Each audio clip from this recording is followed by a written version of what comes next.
ইচ্ছে ঘুরি। নুসরাত জাহান মিষ্টি। পর্ব 1 থেকে 10। বিয়ের পর মায়ের হাতে সমস্ত টাকা তুলে দিব না এই ভয়ে মা আমার বিয়ে দিতে চাইতেন না। সেজন্য যখনই কোন পাড়া প্রতিবেশী আমার বিয়ের প্রস্তাব নিয়ে বাড়িতে আসতো তখন আমার মা বলতো, আমার বড় মেয়ের একটু সমস্যা আছে, সে বিয়ে করতে পারবে না। তাই আপনারা তার জন্য পাত্রের খোঁজ না নিয়ে এসে বরং আমার ছোট মেয়ের জন্য নিয়ে আসুন। মায়ের কথা বুঝতে না পারলে মা খুব মন খারাপ নিয়ে বলতো, আমার মেয়ের শারীরিক সমস্যা রয়েছে। আমার মায়ের কথার ভাবার্থ বুঝতে পেরে প্রতিবেশীরা আমার জন্য পাত্রের খোঁজ নিয়ে আসা বন্ধ করে দেয়। বিষয়টি এই অবধি থাকলে ঠিক ছিল। কিন্তু না, বিষয়টি ইতিমধ্যে ছড়িয়ে গিয়েছে। পুরো এলাকায় ছড়িয়ে গিয়েছে আমার সমস্যা রয়েছে। প্রতিবেশীরা এত ভালো মানুষ যে তার নিজ দায়িত্ব একজনের থেকে অন্যজনের কানে এই কথাটি ছড়িয়ে দেয়। একটা সময় পর যখন আমার কানে এই কথাগুলো আসে তখন আমি পুরো হতভম্ব হয়ে যাই। বাড়ি ফিরে মায়ের কাছে সরাসরি জিজ্ঞেস করি, মা এসব কি? তুমি নাকি বলেছ আমার শারীরিক সমস্যা আছে, আমি বিয়ে করতে পারবো না, আমাকে বিয়ে করলে কেউ সুখী হবে না? হ্যাঁ। মায়ের স্বাভাবিক কণ্ঠ শুনে আমি বিস্ময়থ হয়ে গেলাম। 28 বছরের আমার বিয়ের বয়স পার হয়ে যাচ্ছে, তাতে মায়ের কোন কিছু যায় তো আসেই না। সেই সঙ্গে সে নিজেই আমার জন্য যাতে কোন পাত্রপক্ষ না আসে তাই আমার নামে মিথ্যা একটি কথা ছড়িয়ে দিল। আমি বিরক্ত হয়ে বললাম, এসব সত্যি নয়। তবে সবাইকে কেন মিথ্যা কথা বলেছ? আমি কি করব বল? আমি তো মা। আমাকে তো সংসারের সবটা নিয়ে ভাবতে হয়। সবাই এমনভাবে তোর বিয়ের জন্য পিছনে লেগেছে যে আমি না পেরে তাদের বলেছি এই কথা। মা কণ্ঠ কিছুটা নরম করে কথাটি বলে একটু থেমে আবারও বলে, আমাদের পুরো সংসারটা দাঁড়িয়ে আছে তোর উপর। তুই চাকরি করে মাস শেষে যে বেতনটা আমাদের হাতে তুলে দিস, সেটা দিয়ে আমি বহু কষ্টে সংসার চালাই। এই মুহূর্তে তোর বিয়ে হলে আমরা তো পুরো ভেসে যাব। তার উপর কাজল বড় হচ্ছে, তার বিয়ে দিতে হবে। সেখানে এত টাকা লাগবে। সব মিলিয়ে আমি আমার সংসার, তোদের সবার ভালোর কথা ভেবে এই কাজটি করেছি। এই পর্যায়ে মা কাজল অর্থাৎ আমার বোনের কথা বলতে গিয়ে কান্না করে দেয়। তার ভালো জায়গা বিয়ে হবে না, সেই চিন্তায় সে মরে যাচ্ছে।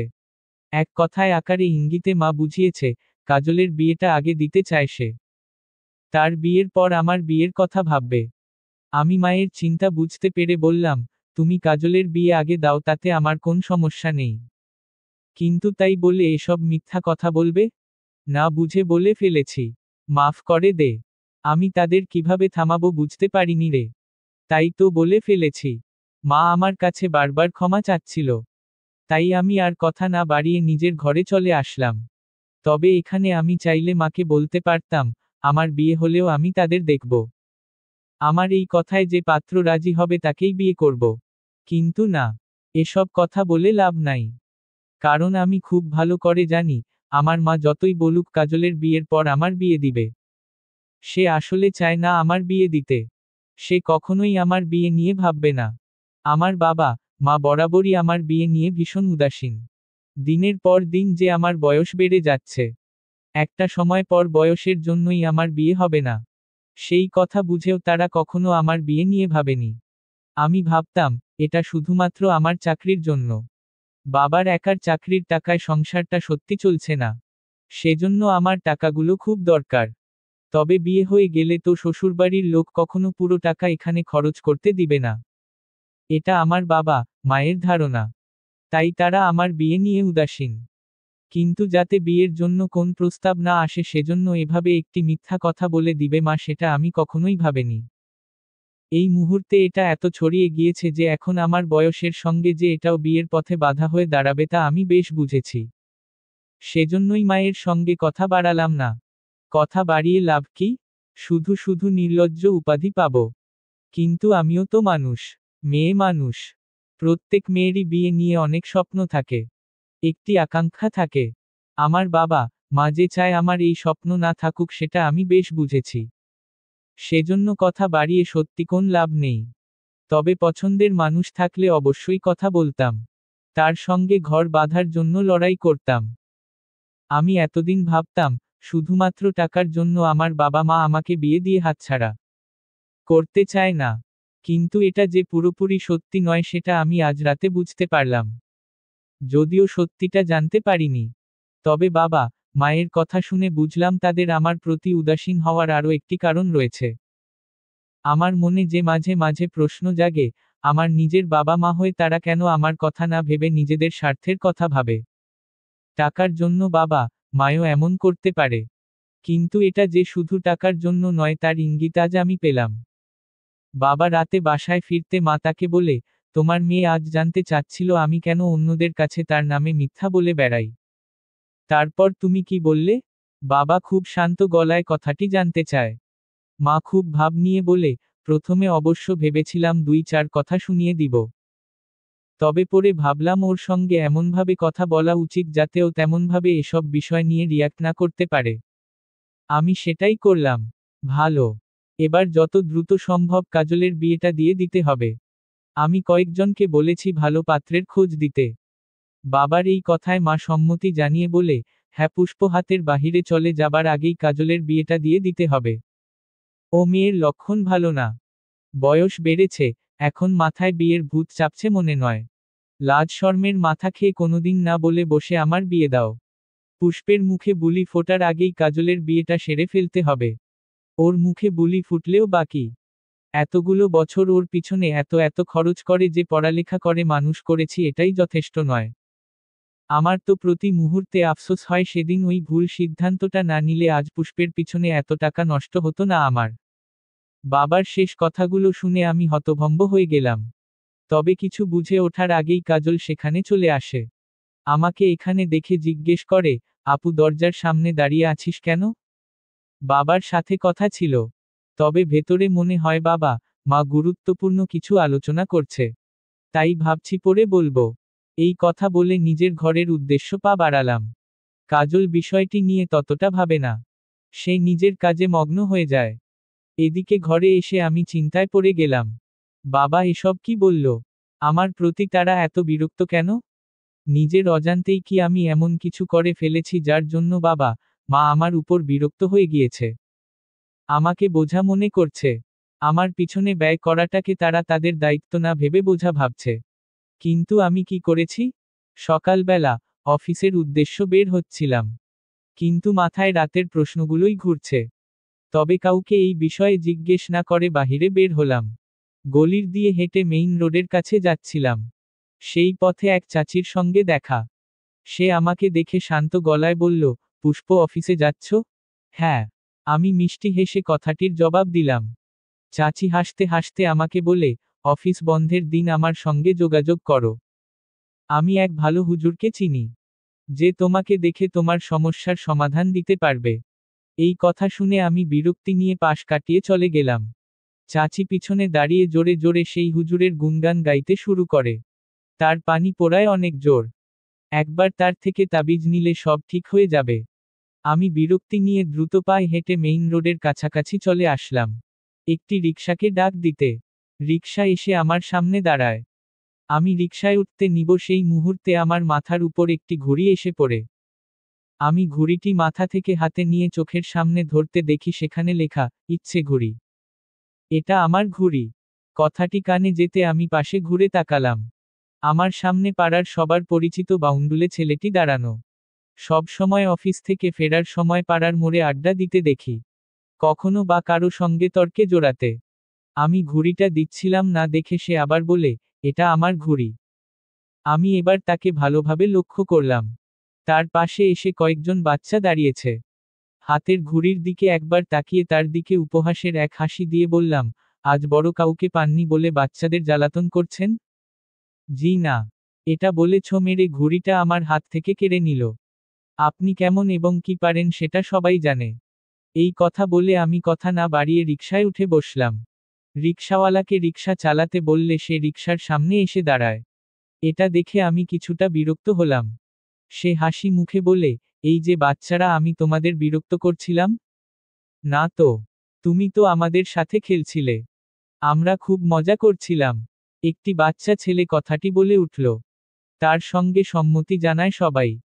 অতঃপর ছেলেটি অর্থাৎ শান্ত রিকশা থেকে সরে দাঁড়িয়ে বলে, যদিও আমাকে কে কি ভাবলো তাতে আমার যায় আসে না।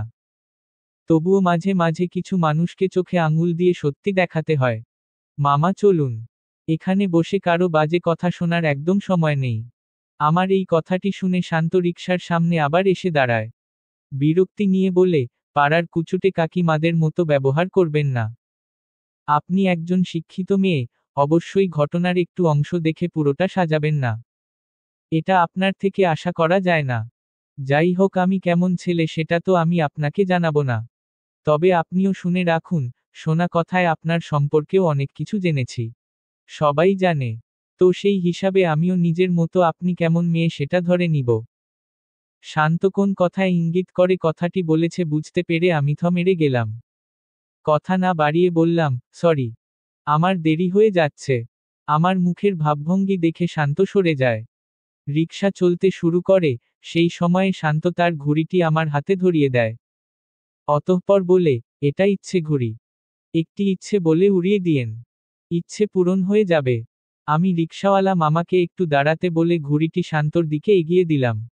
শান্ত গলায় বললাম, আমি আপনার মতো নই যে এই বয়সে এসে বাচ্চামো করব। এসব না করে পড়ালেখা শেষ করেছেন, একটি চাকরি করুন। তাতে পরিবার খুশি হবে। চাকরির বাজার ভালো না, তাই পরিবারকে খুশি করতে পারছি না। আর পরিবারকে খুশি করতে পারছি না বলে নিজেকে খুশি রাখব না। সারাদিন আপনার মতো দুঃখী মুখ নিয়ে ঘুরবো এমন আমি নই। আর হ্যাঁ, এটা আমার শখের ঘুড়ি। আপনাকে দিলাম মায়া করে। কারণ এই মুহূর্তে আপনার এটা প্রয়োজন। একটু থেমে পরক্ষণে বলে, একদিন না হয় বাচ্চামোই করলেন। এই কথাটি বলে মিষ্টি এক হাসি দিয়ে শান্ত আমার হাতে ঘুড়ি ধরিয়ে দিয়ে বাচ্চাদের নিয়ে উল্টো পথে হাঁটা ধরে। আমি অবাক চোখে তার চলে যাওয়া দেখি। এই ছেলেটি নাকি পুরো পাড়ার আতঙ্ক। সারাদিন কারো না কারো সঙ্গে মারামারি করে বেড়ানো, বাচ্চাদের স্কুল বন্ধ দিয়ে তাদের সঙ্গে খেলাধুলা করে। আবার সেই বাচ্চাদের মায়েরা যখন এসব নিয়ে অভিযোগ করতে চায় তখন তাদের সঙ্গে অভদ্রের মতো আচরণ করে বেড়ায়। এসবই নাকি তার নিত্যদিনের কাজ। সেজন্য মেয়েরা এর থেকে দূরে থাকে। যদিও কেউ স্বচোখে তার চরিত্র খারাপ কি না দেখেনি। তবে এমন বখাটে ছেলেরা ভালো হয় না। সেই ধারণা পোষণ করেই সবাই এর থেকে দূরে থাকি। কিন্তু কই, তার একটি কথাও তো অসম্মানজনক ছিল না। একটু আগেও যখন আমি তাকে আমার সামনে দেখছিলাম তখন মনেমনে ঠিক করে নিয়েছিলাম, এ যদি কোন বাজে আচরণ করে তবে আমিও তার প্রতিবাদ করব। মেয়েরা ফুটবল নয় সেটা দেখিয়ে দিবে। অথচ তার একটি ভাষাও বাজে কোন ইঙ্গিত ছিল না। আমি এসব ভাবনা বাদ দিয়ে অফিসের উদ্দেশ্য এগিয়ে গেলাম। হাতে এখনো ঘুড়িটা, যার উপরে লেখা, ইচ্ছে ঘুড়ি। একবার ভাবলাম ফেলে দিব। পরক্ষণে মনে হলো রেখে দেই। তাই রেখে দিলাম। অফিস শেষে বাসায় ফিরতে মা এবং কাজলের ঝগড়া শুনে দরজার কাছেই থেমে গেলাম। কাজল উচ্চশব্দে বলছে, সারা পাড়া বলে বেরিয়েছ আপার সমস্যা রয়েছে। আবার এখন বাড়িতে পাত্র নিয়ে আসছো আমার জন্য। আপার আগে আমার বিয়ে দেওয়ার কথা তুমি মা হয়ে ভাবছো কিভাবে? আমি বুঝতে পারছি না তোমরা দুজনের সঙ্গে দুই রকম আচরণ কেন করছো? ছোট থেকে দেখে আসছি। যদিও তোমরা আপাকে ভুলভাল বুঝিয়ে সবসময় মানিয়ে নিতে। কিন্তু জামা কাপড় থেকে শুরু করে খাবারে অবধি তোমরা ভেদাভেদ করেছ। আর আজ বিয়ের নিয়েও। তোমাদের আপাকে নিয়ে সমস্যাটা কি বলো তো? কাজলের এই কথার জবাবে মা রাগান্বিত গলায় বলে, মুখে খুব খই ফুটেছে। আপার জন্য দরদ উতলে উঠছে। এই আমরা কি তোর আপাকে বিয়ে দিতে চাইনি? যখন দিতে চেয়েছি তখন তো বিয়ে করেনি। কেন করেনি? ওর সমস্যা আছে বলেই তো করেনি। এখন আমি সেটা বলছি বলে দোষ হয়ে গেছে। মা। কাজল কিছুটা রাগান্বিত গলায় কথাটি বলে। মা এটা শুনে তার গালে একটি থাপ্পড় বসিয়ে দেয়। তারপর বলে, যার জন্য করি চুরি সেই বলে চোর। এই তুই ওই মেয়েটার জন্য আমার মুখে মুখে তর্ক করছিস। এত সাহস তোকে কে দিয়েছে? মা, তোমরা যখন আপার বিয়ের কথা ভেবেছ তখন তার বয়স 14 বছর ছিল। সেই সময়ে তার বিয়ের বয়স হয়েছিল? বিয়ে বুঝতো? তাছাড়া সে পড়ালেখা করতে চেয়েছে। তাই বিয়ে করেনি। তোমরা তো পারলে তখন বিয়ে দিয়েই দিতে যদি না আপা কান্নাকাটি করে, খাওয়া দাওয়া বন্ধ করে না দিত। আর এখন এসে বলছো সমস্যা ছিল বলে বিয়ে করেনি? কাজল এই কথাটি বলে মায়ের দিকে অবাক চোখে তাকায়। তারপর বলে, সত্যি করে বলবে মা তোমাদের এমন আচরণের কারণ কি? তুই বেশি কথা বলছিস কাজল। একদম বাড়াবাড়ি করিস না। চুপচাপ আমার কথামতো পাত্রপক্ষের সামনে বসবি। এত আপা আপা করিস না। এমন করলে পরে দেখা যাবে তোর বিয়েটাই হবে না। তাছাড়া পুষ্পের বিয়ের বয়স কি পার হয়ে যাচ্ছে নাকি? তোর বিয়েটা দিয়ে আমাদের ঋণটা শোধ করে ওর বিয়ে নিয়ে ভাবব। এত ঋণ আমাদের? সেই ছোটবেলা থেকে শুনছি ঋণ, ঋণ আর ঋণ। যখনই আপা বায়না ধরত কিছুর তখনই এই ঋণের গান শুনিয়ে তোমরা তাকে সেটার জন্য না করতে। সব সময় কম দামি জামা দিতে, আমাকে দামি জামা। অথচ আপা যখন এই বিষয়ে জানতে চাইতো তখন ঋণ আর কি সুন্দর একটা বুঝো দিয়ে দিতে। তোমরা পারো।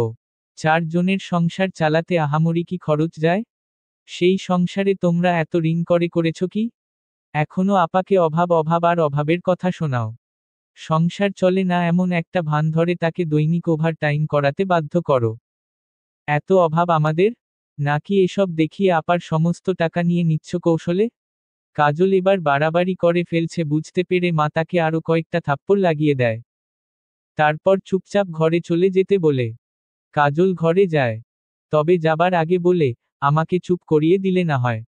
তবে আপা যেদিন এসব প্রশ্ন করবে সেদিন এর জবাব দিতে পারবে তো? মা কোন কথা বলে না। আমি দরজার কাছে দাঁড়িয়ে মনেমনে বলি, এসব প্রশ্ন আমার মাথায় আগেই আসছিল। তবে ছোটবেলা থেকে আমি বাবা, মা যেভাবে আমাকে বুঝো দিত সেটাই বিশ্বাস করে নিতাম। তবে ইদানিং তাদের কথাবার্তা, আমাকে নিয়ে এত উদাসীনতা সব নিয়ে ভাবি। সেই সঙ্গে ছোটবেলার সেসব কথা মনে করি যেসব কথা সেই সময়ে আমি খুব সহজে এড়িয়ে গিয়েছিলাম। এসব ভাবার পরই আমি আমার কাঙ্ক্ষিত সেই উত্তরটি পেয়ে গেছি। না পুরোপুরি নিশ্চিত নই। তবে আমার কেন জানি মনে হয় এটাই সত্যি। আমার এসব ভাবনার মাঝে মা আমাকে দেখে বলে, পুষ্প তুই কখন আসলি? মাত্রই। এটা বলে ঘরের ভেতর চলে আসলাম। মা বোধ হয় কিছু বলতে চাইছিল। তবে আমি শুনলাম না। আমি নিজের ঘরে চলে আসলাম। হ্যাঁ, আমার বোনের কথাগুলো সত্যি। আমার 14 বছর বয়সে আমার বাবা, মা আমাকে বিয়ে দিতে চাইছিল। কিন্তু আমি করিনি। আমি আমার মায়ের মুখে এত ঋণের গল্প শুনেছি যে পড়ালেখা করে তাদের জন্য কিছু করতে চাইছিলাম। সেই সাথে সেই সময়ে বিয়ের আগ্রহ ছিল না। তবে আজ বুঝি সেই সময়ে তারা কেন আমাকে বিয়ে দিতে চাইছিল, আর আজ কেন চাচ্ছে না। আমি একটি দীর্ঘশ্বাস ছেড়ে ফ্রেশ হতে চলে গেলাম। বেশ রাত। আমি ছাদের বসে আকাশের দিকে তাকিয়ে আছি। মৃদু বাতাস গায়ে স্পর্শ করতে একটু ঠান্ডা অনুভব হলো। খারাপ লাগলো না। বেশ লাগছে। আকাশে অসংখ্য তারার ভিড়ে চাঁদটিকে বেশ উজ্জ্বল লাগছিল। নিস্তব্ধ রাতে ছাদে আমি একা বসে সেই চাঁদের উজ্জ্বলতা মুগ্ধ নয়নে দেখছিলাম। হাতে আমার সেই ঘুড়ি। মনে হলো একটু ছেলে মানুষই করি। জানি বয়সটা ছেলে মানুষই করার নয়। তবে একবার করেই দেখি না। এটা ভেবে ঘুড়িটি আকাশে উড়িয়ে দেওয়ার প্রস্তুতি নিলাম। অতঃপর সত্যি একটি ইচ্ছে বললাম। মনেমনে বললাম, আমার জীবনে এমন কাউকে পাঠাও যে আমার এই দুঃখী মুখের হাসি ফোটার কারণ হবে। যার সংস্পর্শ আমার মুখটা হাস্যোজ্জ্বল হয়ে থাকবে। এটা বলে আমি ঘুড়িটি আকাশে উড়িয়ে দিলাম। ঘুড়িটি উড়তে শুরু করে। যতক্ষণ না ঘুড়িটি আমার দৃষ্টিসীমার বাহিরে চলে যায় ততক্ষণ অবধি আমি সেটি দেখতে থাকি। আর কিছুটা উপহাসের হাসি হেসে মনেমনে বলি, ইচ্ছে ঘুড়ি। কথাটি বলতে চোখের কোণে পানি এসে জমা হলো। চোখের পানি আমাকে জানিয়ে দেয়, এসব বাচ্চামো। আমার ইচ্ছে কখনো সত্যি হবে না। ছাদে মনমরা হয়ে বসেছিলাম, সেই মুহূর্তে লক্ষ্য করলাম ছাদের পাশে থাকা নারিকেল গাছটিতে কেউ আছে। এত রাতে চোর ডাকাতের হাতে পড়লাম বুঝতে পেরে কিছুটা ভয় পেলাম। ইতিমধ্যে গাছ থেকে লাফ দিয়ে চোরটি আমাদের ছাদে পড়ল। আমি যেই না চিৎকার দিয়ে লোক ডাকবো তখনই লোকটি এসে আমার মুখ চেপে ধরল। লোকটি কিছুটা ধমক দিয়ে বলে, চুপ। এত রাতে ছাদে কি করছেন? আমাকে ফাঁসানোর জন্য রয়েছেন? কণ্ঠ শুনে বুঝলাম এটা শান্ত। আমি তৎক্ষণাৎ তার হাত সরিয়ে দিয়ে কিছুটা দূরে সরে গেলাম। শান্ত তার ফোনের ফ্ল্যাশ জ্বালালো।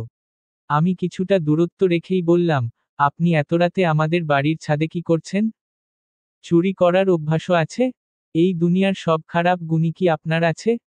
আমার মুখে এই কথা শুনে শান্ত বিরক্তি নিয়ে আমার দিকে তাকালো। অতঃপর বিরক্তির গলায় বলল, আমি চোর নই। এটা বলে আমাদের ছাদ থেকে লাফ দিয়ে পাশের ছাদে চলে গেল। আমি অবাক হয়ে গেলাম। তবে ওই বাড়ির ছাদে যাওয়ার জন্যই আগে গাছ বেয়ে আমাদের ছাদে নেমেছে। হ্যাঁ, তাই হবে হয়তো। পাশের বাড়ির ছাদের আশেপাশে কোন গাছ নেই। সেজন্য আমাদের নারকেল গাছটিকে বেছে নিল। কিন্তু তার এত রাতে ওই বাড়ির ছাদে কি কাজ? এই প্রশ্নটি মাথায় ঘুরছে। সেজন্য ছাদ থেকে বাসায় ফেরত আসতে পারলাম না। আমি শান্তর জন্য অপেক্ষা করছিলাম, যদিও কিছুটা ভয় পাচ্ছিলাম। পাড়ায় যে পরিমাণ শান্তর কুকীর্তি নিয়ে চর্চা হয়, তাতে এত রাতে সে যে একা পেয়ে কিছু করতে পারে এই ভয়টা জন্ম নেওয়া স্বাভাবিক। আমি এসব ভেবে উকি মেরে পাশের ছাদে শান্ত কর্মকাণ্ড দেখার চেষ্টা করছিলাম। ভালোভাবে লক্ষ্য করার পর তার কর্মকাণ্ড দেখতেও পেলাম। শান্ত পাশের বাড়ির ছাদে থাকা সমস্ত ফুল গাছগুলো নষ্ট করছিল। আমি এটা দেখে ভীষণ হতবাক হয়ে গেলাম। চিৎকার দিয়ে বললাম, এসব কি করছেন? শান্ত তৎক্ষণাৎ থেমে গেল, লাফ দিয়ে আবারও আমাদের ছাদে চলে এলো। তারপর আমার কাছে এসে বলে, চুপ! চিৎকার করে লোক জড়ো করবেন নাকি? আপাতত থামুন, আমি চলে গেলে বা কাল সকালে এসব কথা সবাইকে বইলেন। আপনি এভাবে ফুল গাছগুলো নষ্ট করছেন কেন? আমার এই কথা শুনে শান্ত স্বাভাবিক গলায় বলল, ওটা আমার মামার বাড়ি। এক নাম্বারে ফালতু লোক। দৈনিক আমার বাড়ি গিয়ে আমার নামে আমার মায়ের কাছে বদনাম করে আসে। সেজন্য ওর শখের গাছগুলোর 12টা বাজিয়ে দিলাম। শুনেছি গাছগুলো তার ভীষণ প্রিয়। মানে? এই সামান্য কারণে আপনি এত রাতে এত রিস্ক নিয়ে এসব করতে আসলেন? আমার কথায় শান্ত মাথা নাড়ায়। অতঃপর বলে, এটা সামান্য বিষয় আপনার কাছে, কিন্তু আমার মামার কাছে নয়। তার এই ফুল গাছগুলো এক প্রকার জীবনের মতো। তাই তার 12টা বাজাতে এই উপায়টাই বেস্ট। আপনার বয়স কত? আমার কথা শুনে শান্ত কিছুটা হকচকিয়ে যায়। আমি আবারও জিজ্ঞেস করতে সে বলে, আমার বয়স নিয়ে পড়লেন কেন? বয়সটা কত? আমি কিছুটা কঠিন গলায় বললাম। শান্ত বিরক্তি নিয়ে বলল, 27। এই বয়সে আপনার এসব বাচ্চামো মানায়? কোথায় জীবন, ক্যারিয়ার নিয়ে ভাববেন সেটা না করে কি আপনার বদনাম করলো তাকে শায়েস্তা করতে মধ্যরাতে চলে এলেন তার গাছ নষ্ট করতে? এসব আপনার বয়সের সাথে যায়? আমি একটু থেমে আবারও বললাম, তাছাড়া সে আপনার নামে তো মিথ্যা বদনাম করেনি। হয়তো সত্যি কথাগুলোই বলেছে। কাজ বাজ না করে সারাদিনের ওর সাথে ঝামেলা, আড্ডা দিয়ে বেড়ান। সে আপনার মামা, সেই হিসাবে সে আপনার ভালো মন্দ নিয়ে বলতেই পারে। তাই বলে, আপনার বয়স কত? শান্তর প্রশ্ন আমিও কিছুটা হকচকিয়ে গেলাম। পরক্ষণে নিজেকে সামলে বললাম, 28। এই প্রশ্ন কেন? মাত্র 1 বছরের বড়। আপনার বয়সের সঙ্গে ওই পাড়ার কাকিমা টাইপ কথাবার্তা যায় না। আমি শান্তর কথা শুনে বিরক্তি নিয়ে তার দিকে তাকালাম। শান্ত আমার দিকে অদ্ভুতভাবে তাকিয়ে আছে। আমি তার তাকানো দেখে কিছুটা অস্বস্তি অনুভব করলাম। শান্ত মুচকি হেসে বলে, আপনাকে দেখেই মনে হয় একটা বিরস মহিলা। আপনার বয়সটা সেই তুলনায় কম হয়ে গেল। আর এদিকে আমার বয়সটা আমার স্বভাবের থেকে একটু বেশি হয়ে গেল। তাই আমার মনে হয় আমরা দুজনেই ঠিক জায়গায় আছি। আপনি কি বলছেন আপনি নিজে বুঝছেন? আমার এই কথা শুনে শান্ত মাথা নাড়ায়। তারপর বলে, আমি নিজে ঠিকই বুঝছে। তবে আমার কথা অন্যরা না বুঝলে তাতে আমার কিছু যায় আসে না। থাক ছাড়ুন সেসব। আপনি এত রাতে ছাদে কি করছেন? কাকিমায়েরা তো এত রাতে জেগে থাকে না। তাহলে সকালে উঠে অন্যের বাচ্চাদের চোখের সামনে দেখে জ্ঞান কিভাবে দিবে? আপনি ফালতু কথা বাদ দিয়ে যান।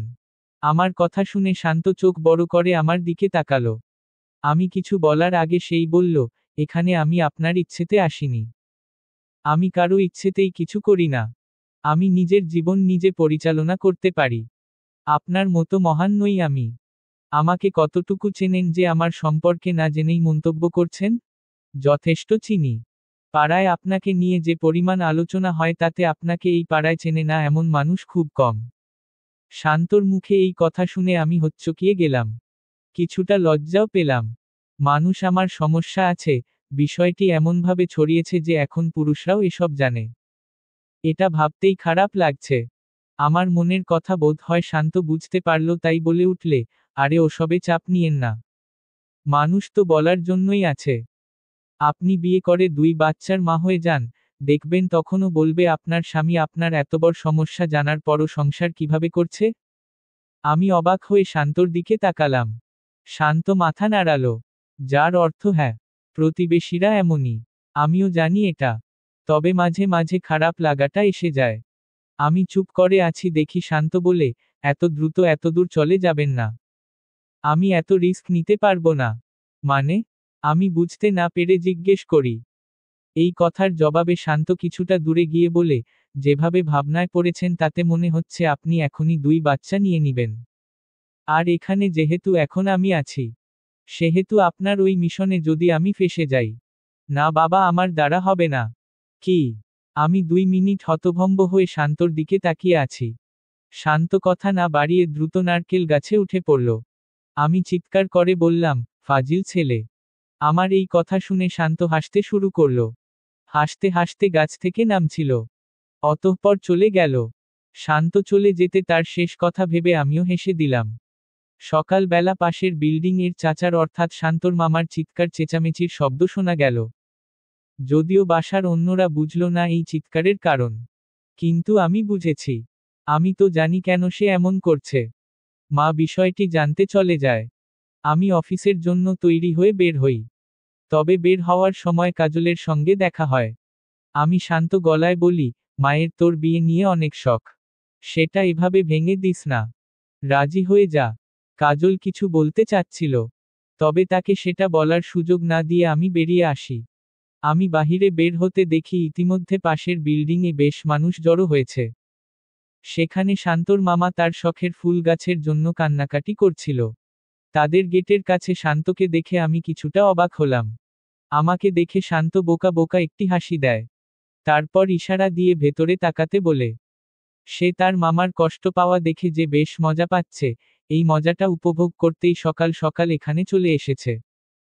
সেই বিষয়টিই আমাকে ইশারায় বোঝালো। আমি সেসবে কোন ভাবান্তর না দেখিয়ে আমার গন্তব্যে হাঁটা ধরলাম। কয়েক মুহূর্তের ব্যবধানে শান্ত আমার কাছাকাছি চলে এলো। আমি এটা দেখে বিরক্ত হলাম। শান্ত কিছুটা বিস্ময় নিয়ে বলে, মামার আচরণ দেখে মনে হলো সে এখনো জানে না এই কাণ্ড যে আমি ঘটিয়েছি।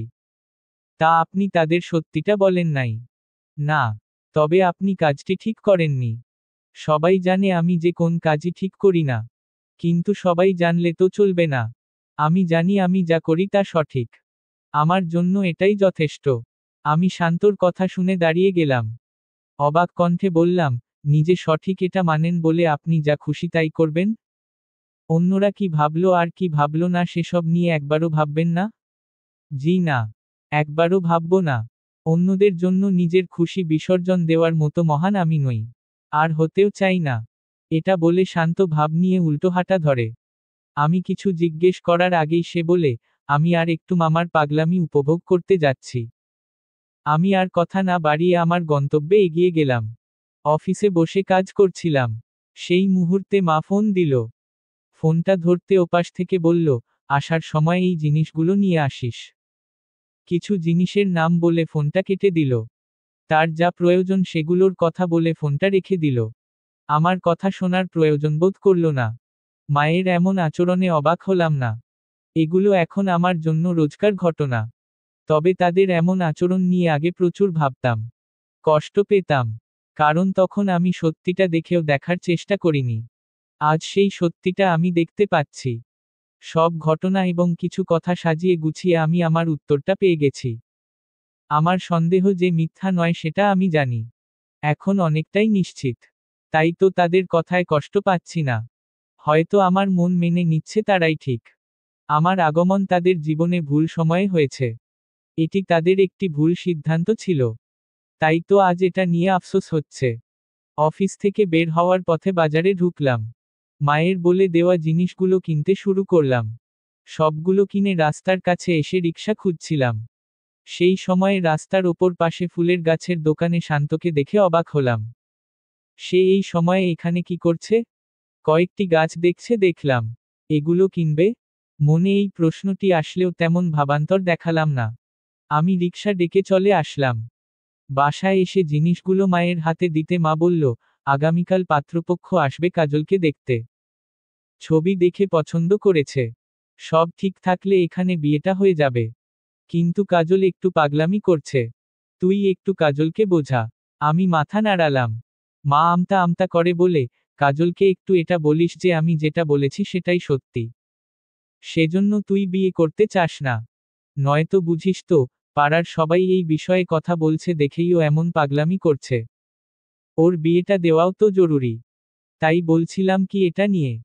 আমি মায়ের দিকে শান্ত চোখে তাকাতে সে থেমে গেল। মায়ের কথার ভাবার্থ বুঝতে পেরে আমি অনেকটা আহত হলাম। যতই মনকে শক্ত করার চেষ্টা করি, তবুও কষ্টটা এসে যায়।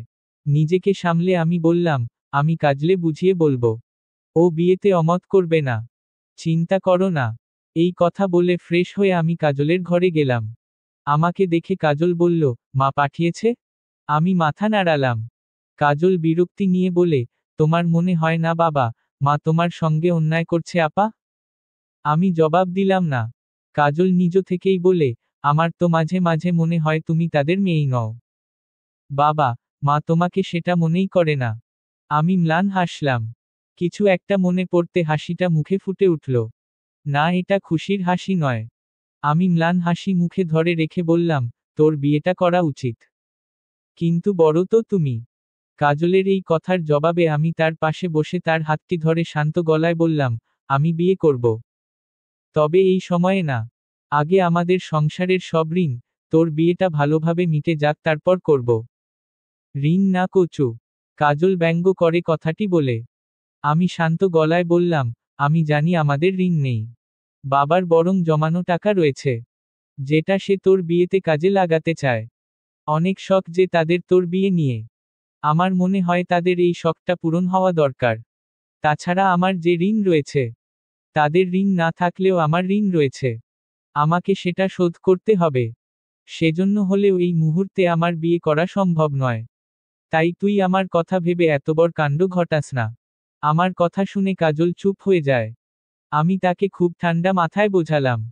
সব শেষে বললাম, তোর যদি পছন্দ থাকে সেটাও বল। আমি বাবা, মাকে তার কথা বলবো। আর যদি না থাকে তবে বাবা, মা যে পাত্র নিয়ে আসছে তাকে দেখ। তার সম্পর্ক জেনে নে। যদি মনে হয় একে তুই বিয়ে করতে পারিস তবে কর। কাজল আমার কথায় মাথা নাড়ালো, যার অর্থ সে রাজি। সেই সঙ্গে কাজলের সাথে কথা বলে বুঝলাম তার জীবনে কেউ নেই। তবে একজন ভালো লাগার মানুষ ছিল। তার অন্যত্র বিয়ে হয়ে গিয়েছে। এটা শুনে আমি তাকে বাবা, মায়ের নিয়ে আসা পাত্রকে নিয়ে ভাবতে বললাম। কাজল সম্মতি জানিয়ে মাকে জানালো, সে পাত্রের সঙ্গে আলাদা কথা বলতে চায়। আগামীকাল দেখতে আসলে এই ব্যবস্থা করে দিতে। মা রাজি হয়ে গেল। পাশের প্রতিবেশীর চিৎকার শুনে হচ্চকিয়ে গেলাম। সকালে একটি কাণ্ড ঘটল। সেটা নিয়ে বেশ কান্নাকাটি হলো। এখন আবার চিৎকার করছে কেন? সেই গাছের শোকে আবার কান্না করতে নিবে নাকি? কিন্তু কই, না তো, তেমন কিছুই নয়। বরং সে চিৎকার দিয়ে সবাইকে ডেকে বলছে, দেখে যাও, সবাই দেখে যাও। কৌতূহলবশত আমি ঘর থেকে বের হলাম। সেখানে গিয়ে অবাক হয়ে গেলাম। তার গেটের কাছে অনেকগুলো গাছ। সে খুশি হয়ে সবাইকে দেখিয়ে বলছে, দেখো কাণ্ড। আমাকে খুশি করতে কে জানি ফুলগাছ রেখে গিয়েছে। কত সুন্দর গাছগুলো। খুশি মনে সে সবাইকে বলছে। সেই সঙ্গে যে এই কাজ করেছে তাকে খুব দোয়া দিচ্ছে। আমি তার ফুল গাছের প্রতি এত ভালোবাসা দেখে অবাক হলাম। সেই সঙ্গে ভালোও লাগলো। যদিও কারো কারো কাছে এগুলো অতিরঞ্জিত, বুড়ো বয়সে ভীমরতি মনে হয়। তবে কিছু ভীমরতি থাকা ভালো। এটা ভেবে আমি গাছগুলো খুব ভালোভাবে দেখছিলাম। এই গাছগুলো সেই সময়ে শান্তকে দেখতে দেখছিলাম। তার মানে শান্ত গাছগুলো তার মামাকে দেওয়ার জন্য কিনেছে। বাহ! যে নষ্ট করছে সেই আবার কিনে দিচ্ছে। এমন সময় শান্ত সেখানে আসে। তাকে দেখে তার মামা বলে, দেখ, এসব দেখে কিছু শিখতে তো পারিস। কিভাবে বয়স্কদের ভালোবাসাকে সম্মান করতে হয়। তা না করে সারাদিন বখাটে হয়ে ঘুরে বেরিয়ে অন্যদের উত্ত্যক্ত করবি। আমি আবার কাকে উত্ত্যক্ত করলাম? শান্ত অবাক হওয়ার ভান ধরে কথাটি বলে। তার মামা এক নাগাড়ে তাকে জ্ঞান দিয়ে যাচ্ছে। তার সমস্ত কাজেই অন্যরা বিরক্ত হয়। এটাই উত্ত্যক্ত করা। সেই সঙ্গে সকালে শান্ত ফুল গাছের জন্য তার কান্না নিয়ে মজা নিচ্ছিল। সেসব কিছুই খারাপ। এভাবে অনেক কথা শোনায়। এটা দেখে শান্ত কান চেপে ধরে বলে, আসছিলাম বুড়োর ঢং দেখতে। কিন্তু বুড়ো কানের মাথা খেয়ে নিল। এটা বলে সে স্থান ত্যাগ করার জন্য পা বাড়ায়। সেই মুহূর্তে আমি তার সামনে গিয়ে দাঁড়াই। শান্ত গলায় বলি, এই গাছগুলো আপনি এখানে রেখে গেছেন, তাই না? শান্ত হচ্চকিয়ে যায়। সে আমার দিকে অদ্ভুতভাবে তাকিয়ে তার মামার দিকে তাকায়। যে শান্তকে খারাপ এবং তাকে যে গাছ দিয়েছে তাকে ভালো বলে যাচ্ছে।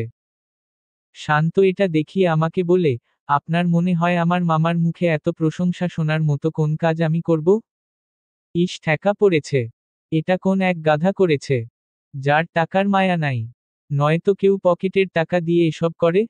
আরে ভাই, তোর টাকা বেশি ছিল তো আমাকে দিতে। কয়েকদিনের সিগারেট খাওয়ার পয়সাটা হয়ে যেত। শান্তর এসব উদ্ভট কথা শুনে আমি হতভম্ব হয়ে গেলাম। সে যথেষ্ট চেষ্টা করছে এটা প্রমাণ করতে যে সে এই গাছ এখানে রাখেনি। তবে আমি তাকে অবাক করে দিয়ে বললাম, আমি বোধহয় সেই গাধাটাকে গাছ কিনতে দেখেছি। শুধু তাই নয়, 10-20 টাকা কমানোর জন্য দোকানীদের উপর খুব পাটনি ছিল।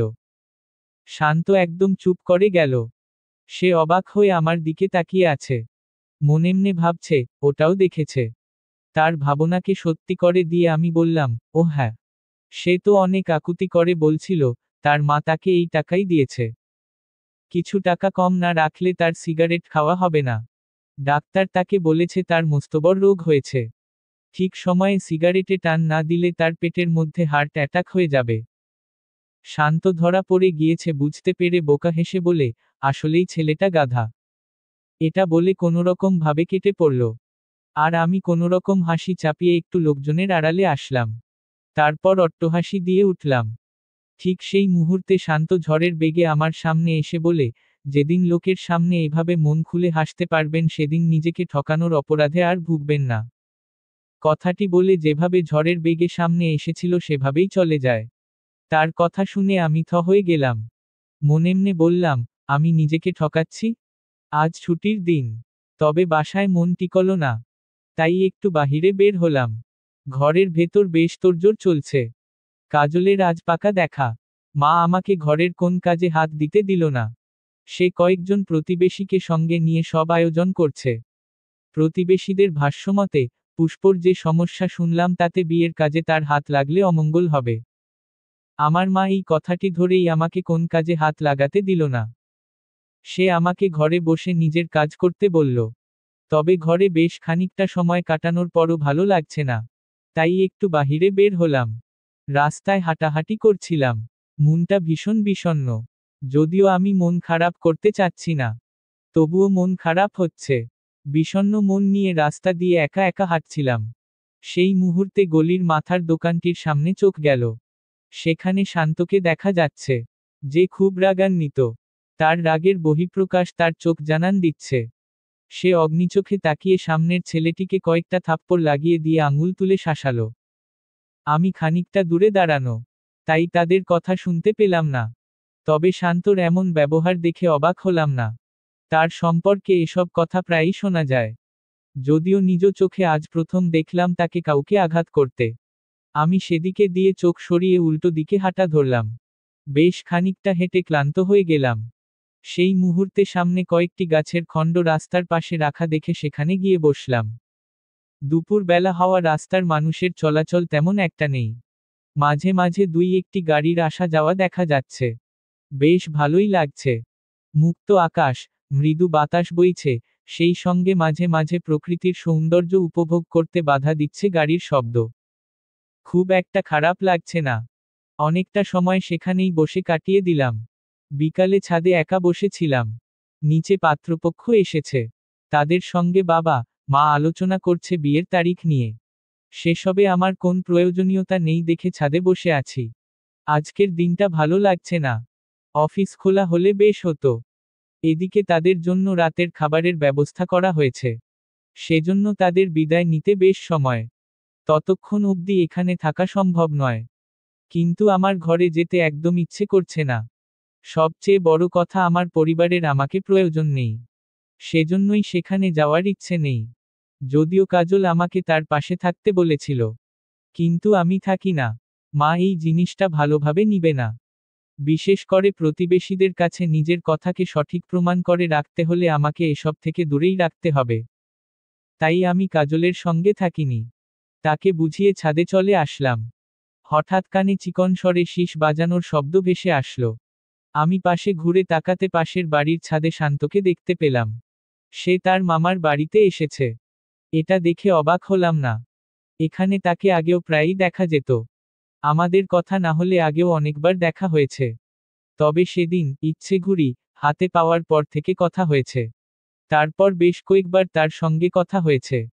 তবে এবার আমি তার সঙ্গে কথা না বলার সিদ্ধান্ত নিয়েছি। আজ তাকে সরাসরি একটি ছেলেকে মারতে দেখার পর তার মতো বখাটে ছেলের সঙ্গে কথা বলার ইচ্ছে আমার নেই। আমি চোখ ঘুরিয়ে নিব সেই মুহূর্তে শান্ত আমার দিকে তাকালো। আমাদের চোখাচোখি হলো। শান্ত আমাকে দেখে মিষ্টি হেসে বলে, হাই। আমি কথা না বলে মুখ ঘুরিয়ে নিলাম। সে বোধ হয় কিছুটা অবাক হলো। তৎক্ষণাৎ লাফ দিয়ে আমাদের ছাদে চলে এলো। আমি তাকে আমাদের ছাদে দেখে অবাক হলাম। ছাদ থেকে উঠে চলে যেতে নিব তখন শান্ত বলে, সমস্যা কি? আমি দাঁড়িয়ে গেলাম। শান্ত স্বাভাবিক গলায় বলে, এভাবে এড়িয়ে যাচ্ছেন কেন? এড়িয়ে যখন যাবেন তখন সেদিন আমার ইচ্ছে ঘুড়ি হাত দিয়ে ধরেছিলেন কেন? মানে? আমি অবাক হয়ে কথাটি বললাম। পরক্ষণে আবার বললাম, ইচ্ছে ঘুড়ির সঙ্গে আপনার সাথে কথা বলা বা না বলা মধ্যে কি সংযোগ আছে? কি? আমার প্রশ্নের জবাব না দিয়ে শান্ত মুখে হাসি ফুটিয়ে বলে, আগে প্রশ্ন আমি করেছি। তাই আপনাকে আগে উত্তর দিতে হবে। নয়তো আমি আপনার কথার উত্তর দিব না। এই কথা শুনে আমি কিছুটা রাগ নিয়ে বললাম, আমি কোন বখাটে ছেলের সঙ্গে কথা বলতে আগ্রহী নই। তাই আপনাকে এড়িয়ে যাচ্ছিলাম। আমার প্রশ্নের উত্তর পাওয়ার পর অবশ্যই পার্মানেন্টের জন্য এড়িয়ে যাব। ও মা গো! তাই নাকি? শান্ত অবাক হওয়ার ভান ধরে কথাটি বলে। কথার মাঝে কিছুটা ব্যঙ্গ প্রকাশ পায়। অতঃপর বলে, আগে যখন কথা বলেছিলেন তখন জানতেন না আমি বখাটে? তখন কেন বলছিলেন? তখন জানতাম। তবে নিজ চোখে নিরীহ একটি ছেলেকে মারতে আজ প্রথম দেখলাম। এর আগে আপনার গুন্ডামির কথা শুনলেও সৌভাগ্যক্রমে দেখিনি। তবে আজ দুর্ভাগ্যক্রমে দেখা হলো। আমার কথার ধরন দেখে শান্ত আমার দিকে অদ্ভুতভাবে তাকালো। কয়েক সেকেন্ড চুপ থেকে পরক্ষণে হেসে দেয়। শব্দ করে হাসে। আমি তার হাসির কারণ খুঁজে না পেয়ে অবাক হলাম। সে হাসি মুখে ধরে রেখে বলে, নিরীহ ছেলে? How funny. এটা বলে একটু থেমে পরক্ষণে বলে, পাড়ার কুচুটে কাকি মায়েদের মতো অর্ধেক দেখে সবটা নিজের মতো ভেবে নেন বলেই আপনাকে ভালো লাগে না। যাই হোক, ও মোটেও নিরীহ ছেলে ছিল না। ও দোকানের খাবার খেয়ে বিল না দিয়ে বরং দোকানদারের সঙ্গে খারাপ আচরণ করছিল। নিশ্চয় ও খুব ভালো কাজ করছিল না। এটা আপনিও মানবেন। তাই বলি ভোলাভালা চেহারা দেখে তাকে সাধু ভাববেন না। এটা একটু বেশিই ন্যাকামি হয়ে যায়। আপনি আমাকে ন্যাকা বললেন? আমি কিছুটা হচ্চকিয়ে জিজ্ঞেস করলাম। আমি ন্যাকা? সিরিয়াসলি? যেখানে সবাই আমাকে ম্যাচিউর বলে, সেখানে এই ছেলে আমাকে ন্যাকা বলল। এটা আমি কিছুতেই মানতে পারছিলাম না। তখনই শান্ত বলে, আপনাকে নয়, আপনার কাজটাকে ন্যাকা বললাম। আসলেই ওই ছেলেটা এই কাজ করছিল? আমি কিছুটা শান্ত গলায় জানতে চাইলাম। শান্ত স্বাভাবিক ভাষায় বলল, শান্ত মিথ্যা বলে না। আচ্ছা বুঝলাম। সরি আপনাকে ভুল বোঝার জন্য। তবে অন্যরা তো সবাই চুপ ছিল, সেখানে আপনার এমন বসগিরি দেখানো উচিত হয়েছে? সারা দুনিয়ার সবাই অন্ধ তাই বলে কি আমিও অন্ধ থাকব? শান্তর এই কথার জবাব দিতে পারলাম না। প্রসঙ্গ বদলে আমি বললাম, আমার প্রশ্নের উত্তর দিন। ইচ্ছেঘুড়ির সঙ্গে আমার কথা বলা বা না বলার সম্পর্ক কি? সত্যি বলবো? শান্তর কথা শুনে আমি মাথা নাড়াই। যার অর্থ হ্যাঁ, আমি সত্যি শুনতে চাই।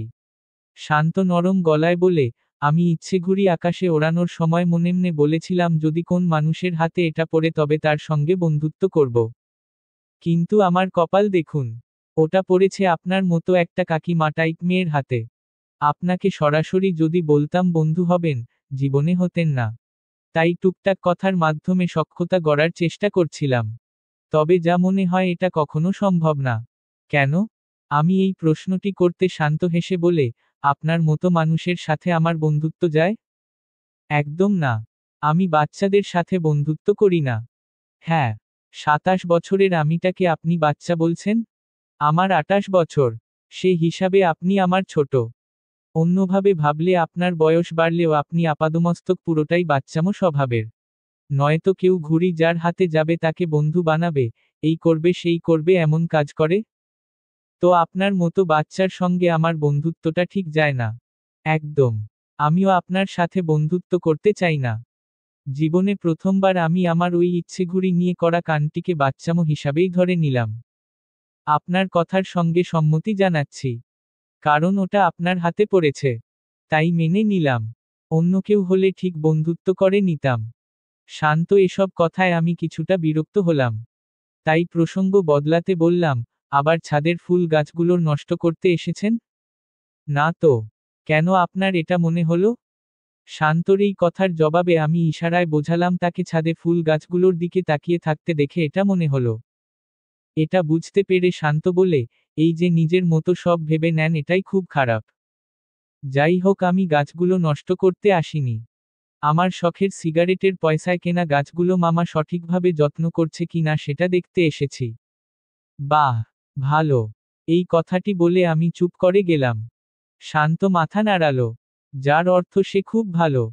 আমি এটা দেখে ম্লান হেসে বললাম, হ্যাঁ আপনি খুব ভালো। আসলেই ভালো।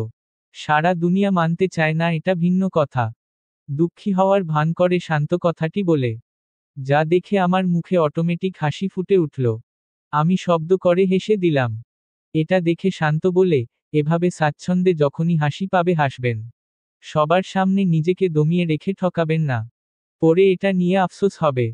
খুব আফসোস। শান্তর কথা শুনে আমি থেমে গেলাম। ভাবনায় মগ্ন হয়ে তাকে বললাম, আপনার জীবনে কখনো মনে হয়নি আপনি ভুল করছেন? আপনার এই বয়সে নিজের ক্যারিয়ার নিয়ে ভাবা উচিত। চাকরি খোঁজা উচিত। শান্ত আমার কথা শুনে ম্লান গলায় বলে, হ্যাঁ ভুল তো করেছি। চাকরি নেওয়াটাই ছিল আমার জীবনের মস্তবড় ভুল। এছাড়া সবই ঠিক।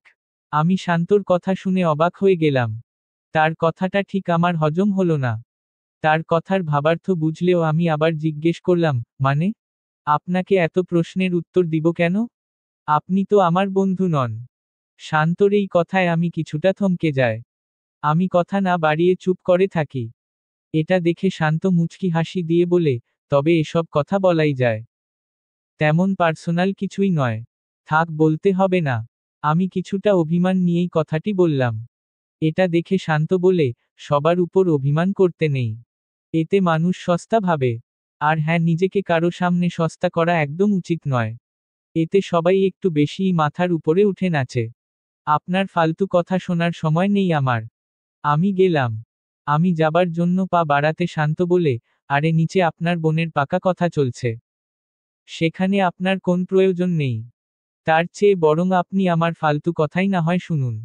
নিচে যে আমার বোনের পাকা কথা হচ্ছে, এটা আপনি কিভাবে জানলেন? বোকা বোকা কথা বলছেন কেন? আরে একই পাড়ায় থাকি আমরা। এসব জানবো স্বাভাবিক নয় কি? আমি মাথা নাড়ালাম। আসলেই বোকার মতো প্রশ্ন করা হলো। মুহূর্তে আমার মনটা খারাপ হয়ে গেল। এলাকার সবাই আমাদের নিয়েই গসিপ করছে, বিশেষ করে আমাকে নিয়ে এটা ভাবতেই আমার মনটা খারাপ হলো। এটা দেখে শান্ত বলে, আমি অনার্স কমপ্লিট করে আর পড়ালেখা করিনি। তারপর এই বখাটে জীবনটাকেই বেছে নিলাম। যদিও এর মাঝে দুবার চাকরি করেছি। তবে দুটোই বেশিদিন টেকেনি। প্রথম চাকরিটা আমার কারণেই চলে গেছে, বসের নাক ফাটিয়ে দিয়েছিলাম। আর দ্বিতীয়টায় বস নিজের লোক ঢুকানোর জন্য আমাকে বের করে দিল। শান্ত এসব কথা শুনে আমি অবাক হয়ে গেলাম। আমি মন খারাপ ভুলে গিয়ে কৌতূহল নিয়ে জিজ্ঞেস করলাম, আপনি বসের মাথা ফাটালেন কেন? আর বলবেন না। সারাদিন প্রচুর খাটাতো। এত কর্মময় জীবন আমার কোনকালেই পছন্দ ছিল না। তাই জীবনটা বোরিং হয়ে গিয়েছিল। তার মাঝে এই বস উঠতে বসতে কথা শোনাতো। চুপচাপ কত সহ্য করা যায়। তাও কয়েক মাস সহ্য করেছিলাম। কিন্তু একদিন শালায় সীমা ছাড়িয়ে গিয়েছে। তাই দিলাম নাক বরাবর। শান্ত প্রথমে স্বাভাবিক কণ্ঠে কথাগুলো বললেও শেষ কথাগুলো রাগ নিয়ে বলছিল। এটা দেখে আমি আবার জিজ্ঞেস করলাম, কিভাবে সীমা ছাড়ালো? আমার বাবা মা নিয়ে গালি দিচ্ছিল। আবে শালা তোর চাকরি করি, তার মানে কি তোকে আমাকে গালি দেওয়া লাইসেন্স দিয়েছি? তুই বসো শালা বসের মতো থাকবি। তাও আমাকে গালি দিচ্ছে না হয় মেনে নিলাম। বাবা, মা তুললি কেন? তারপর? আমার এই প্রশ্ন শান্ত খুব মজা নিয়ে বলে, তারপর আর কি? মাদার মুখ সামলে কথা বল, এটা বলে নাক বরাবর এক ঘুষি দিলাম। ব্যাস তাতেই সব শান্ত। শান্তর মুখে গালি শুনে আমি কিছুটা হচ্চকিয়ে গেলাম। এটা বুঝতে পেরে শান্ত বলে, এত ভালো সাজার ঢং করবেন না প্লিজ। এত ভালো মানুষে আমার অ্যালার্জি আছে।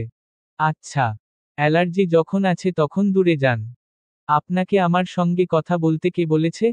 আবে শালা, আপনিই তো প্রশ্ন করলেন। তাই তো জবাব দিলাম।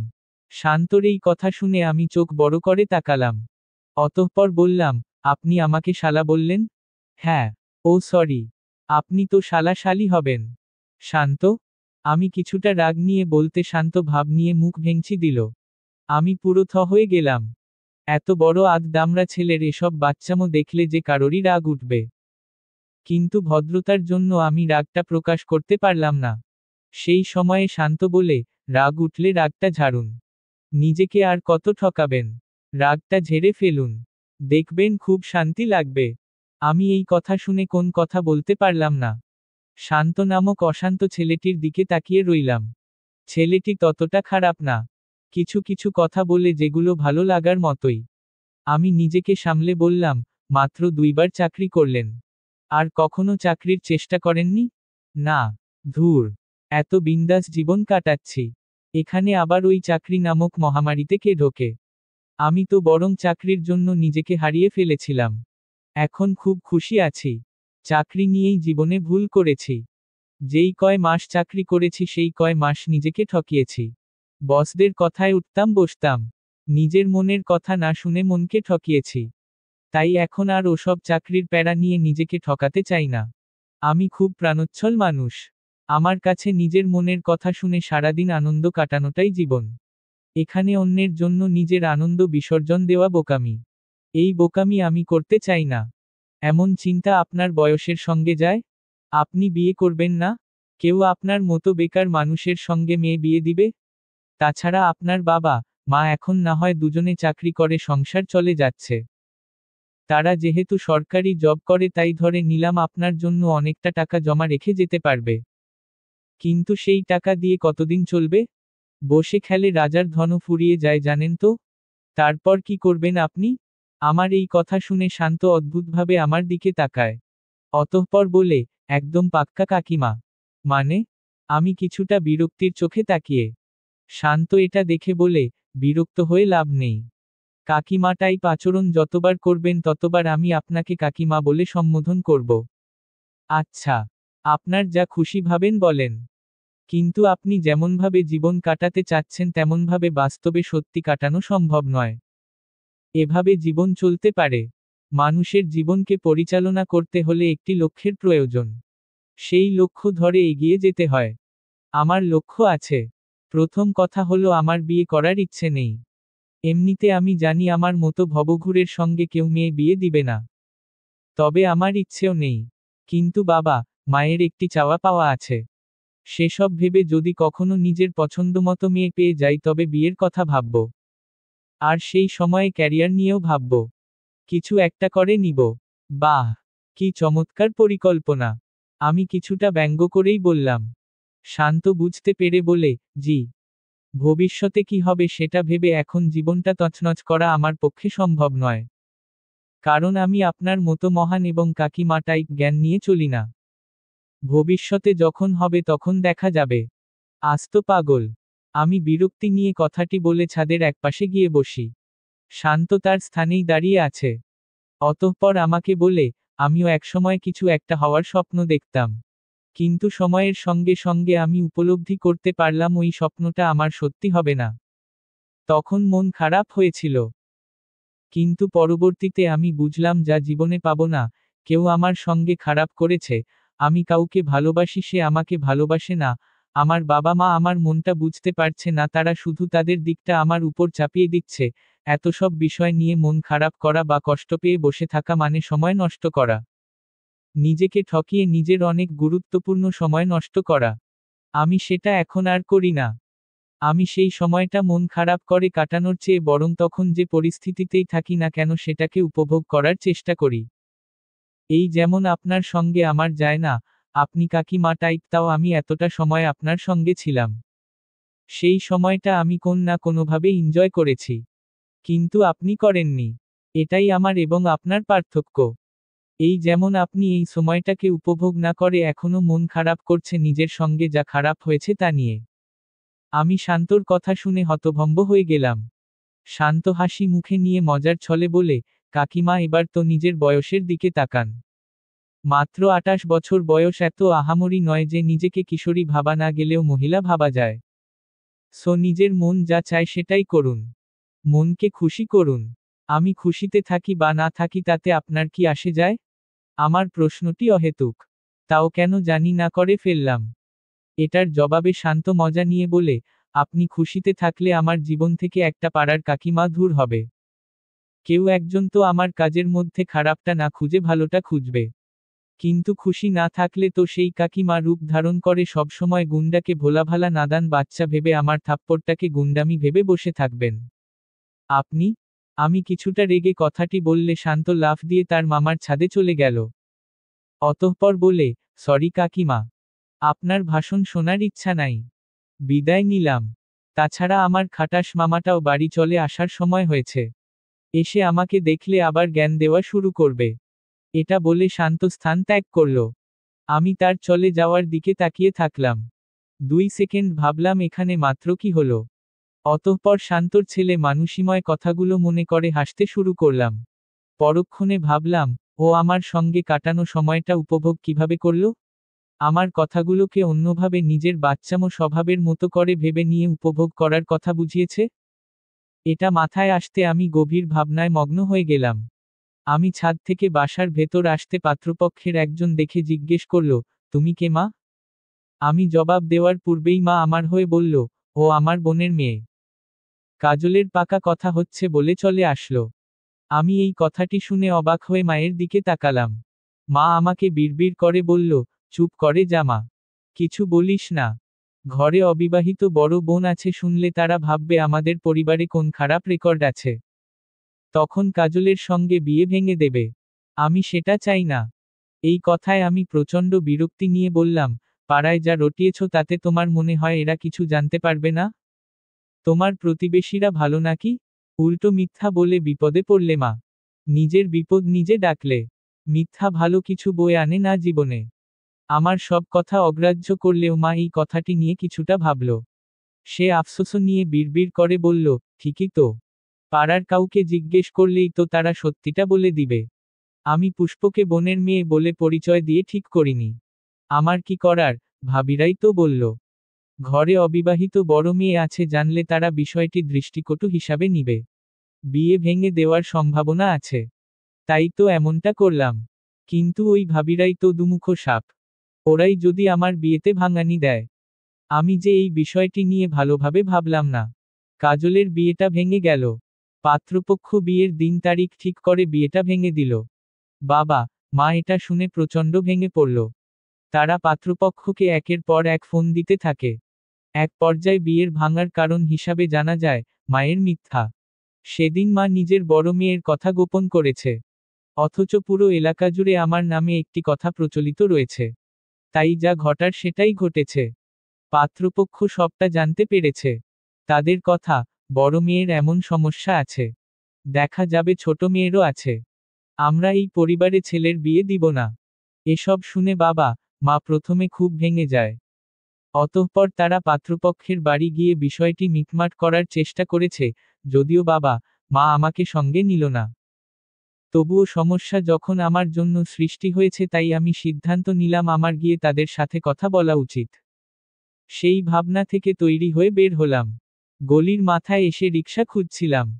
অপর পাশে একটি রিকশা দেখে আমি সেদিকে যাওয়ার জন্য পা বাড়ালাম সেই মুহূর্তে হাতে টান খেলাম। কেউ আমার হাতটি ধরে আছে। আমি চমকে পিছনে ঘুরে তাকালাম। শান্ত আমার বাম হাতটি শক্ত করে ধরে আছে। এটা দেখে আমি পুরো হতভম্ব হয়ে গেলাম। আমাকে রাগী চোখে শান্তর ধরে রাখা হাতের দিকে তাকাতে দেখে শান্ত হাতটি ছেড়ে দেয়। আমি বিরক্তি নিয়ে বললাম, সমস্যা কি? আমার কোন সমস্যা নেই। আপনার সমস্যা সমাধান করার জন্য আসলাম। আমি শান্তর এই কথার ভাবার্থ বুঝতে পারলাম না। তাই বললাম, মানে? নিশ্চয় এই সন্ধ্যা বেলা মহান হতে যাচ্ছেন বিয়ে ভেঙে দেওয়া পাত্রের বাড়ি। শান্তর কথা শুনে চমকে গেলাম। শান্ত মুখে হাসি ফুটিয়ে তুলে বলে, আপনি নিশ্চয় ভাবছেন আমি কিভাবে জানলাম? আরে এসব কথা বেশিক্ষণ চাপা থাকে না। বিকালে পাত্রপক্ষ বিয়ে ভেঙে দিয়েছে, ইতিমধ্যে সেটা পুরো এলাকা জুড়ে গসিপের হট টপিক হয়ে গিয়েছে। তাই সবাই জানে। তাছাড়া ওই মামার দোকানে বসলে দুনিয়ার সব খবর জানা যায়। সরি দুনিয়া না হলেও অন্তত এলাকার। বেশ ভালো। আপনার সাথে কথা বলার সময় নেই। আমাকে যেতে হবে। এই কথা বলে আমি যেতে নিলে শান্ত বলে, লজ্জা করে না এভাবে মহান সেজে নিজেকে ছোট করতে? চুপ করুন। আপনি কি বুঝবেন? একটা মেয়ের বিয়ে ভেঙে যাওয়ার অর্থ বুঝেন? পাকা কথা হয়েছে, এখন বিয়েটা ভেঙে গেলে কত লোক কি বলবে? আমাদের পরিবার নিয়ে এমনি ছিছি করে। এসব শোনার পর তো আরো। বিয়েটা হয়ে গেলে বুঝি তারা কথা বলা বাদ দিবে? আপনি যদি এটা ভেবে থাকেন তবে বোকার স্বর্গে বাস করছেন মিস। আপনি যতই ভালো কাজ করুন না কেন, সবাই ঠিকই সেই কাজের ভেতরে খুঁত বের করে কথা শোনাবে। আজ এই ভাঙা বিয়ে জোড়া লাগলেও দেখবেন বিয়ে বাড়িতে এসে হাজারটা লোকের হাজারটা সমস্যা। আপনি চাইলেও এটা কখনো বন্ধ করতে পারবেন না। উল্টো তাদের কাছে ভালো হওয়ার চেষ্টা করতে করতে আপনি নিজেকে হারিয়ে ফেলবেন। যদিও আপনাকে দেখেই মনে হয় আপনি নিজেকে হারিয়ে ফেলেছেন। তাও আমি এই কথাগুলো বলছি, কারণ এখন সময় আছে, চাইলেই আপনি নিজেকে ফিরিয়ে আসতে পারবেন। শান্তর এসব কথা শুনে আমি পুরো থ হয়ে গেলাম। শান্ত একটু থেমে আবারও বলল, যে পরিবার বড় বোনের ছোট বোনের সঙ্গে বিয়ে ভেঙে দেয়, একবার জানারও বোঝারও চেষ্টা করে না, একই পরিবারের সব মেয়ে বা ছেলে একরকম হয় না। তেমন একটা পরিবারে বিয়ে হলে আপনার বোন সুখী হবে না, এটা আপনি নিশ্চিত থাকেন। এমন ঘটনা তো অনেক হয়েছে। তাহলে কি সবাই দোষী? তাদের ভাবনায় তো ভুল নেই। যদি বড় বোনের সমস্যা থাকে তবে ছোট বোনের থাকতে পারে। এটা তো সব পরিবারই ভাবে। এই কথা শুনে শান্ত শব্দ করে হেসে দেয়। অতঃপর বলে, তাহলে তো আপনার কোনোদিন বিয়েই হবে না। যদি মানুষের মুখের কথায় সবাই ধরে নেয় আপনার শারীরিক সমস্যা রয়েছে, তাহলে এই যুগে তো বিয়ে করতে পারবেন না। শান্তর এই কথাটি শুনে আমার মুখটা শুকিয়ে গেল। আমি মলিন মুখে তার দিকে তাকিয়ে আছি। এটা দেখে শান্ত তার স্বভাবমতো হাসি মুখেই বলে, ভয় পাচ্ছেন? চিন্তা করবেন না। পৃথিবীর বুকে এমন মানুষ আছে যে মুখের কথা নয় বরং বাস্তবে বিশ্বাস। আবার অনেকে আছে আপনাকে ভালোবেসে আপনার হাত ধরে বলবে, সমস্যা থাকতেই পারে, চলো ডাক্তার দেখাই। পুরো পৃথিবীর মানুষ একই চিন্তাধারার হলে আপনার মতো সবাই পুষ্প হয়ে যেত, যাদের এক জীবন মহান হতে হতে শেষ হয়ে যেত। তবে আমার যাওয়া উচিত নয়? আমার মুখে এই প্রশ্ন শুনে শান্ত বোকা বোকা হেসে বলে, বয়সের সঙ্গে প্রশ্নটা যায়। এই বয়সে এসেও নিজের সিদ্ধান্ত নিজে পারছেন না, অন্যদের জিজ্ঞেস করে আপনি আপনার সিদ্ধান্ত নিবেন? আবার আমাকে বয়স নিয়ে কথা শোনান। বিরক্তিকর। শান্তর কথা শুনে আমার মুখ দিয়ে এই কথাটি বের হয়ে গেল। শান্ত হেসে বলে, এই তো লোকের সামনে মনের কথা এভাবেই বলবেন, দেখবেন ভালো লাগবে। যাই হোক, আপনার যাওয়া উচিত কি উচিত নয় সেটা আপনি নিজেই ভাবুন। আমার কথা শোনার পরও যদি আপনার মনে হয় আপনার যাওয়া উচিত তবে যান। আমি কোন কথা বললাম না। আমার তো মনে হয় সত্যি তাই যাওয়া উচিত নয়। পাকা কথা বলার পর বিয়ে ভেঙে দেয় যারা, তারা বিয়ের আগের দিনও বিয়ে ভাঙতে দুবার ভাববে না। এমন পরিবারের সঙ্গে বিয়ের মতো গুরুত্বপূর্ণ একটি বিষয় নিয়ে কথা বাড়ানো একদম উচিত নয়। কিন্তু বাবা মা যে গেল, তারা যদি বিয়েটা ভাঙা না আটকাতে পারে তবে তো এসে আমাকেই কথা শোনাবে। আমার জন্যই বিয়েটে ভেঙে গেছে বলবে। এসব কথা ভাবছিলাম সেই মুহূর্তে শান্ত বলে, কোন জগতে চলে গেলেন? না মানে, বিয়েটা ভেঙে গেলে তো বাবা মা আমাকেই দোষারোপ করবে।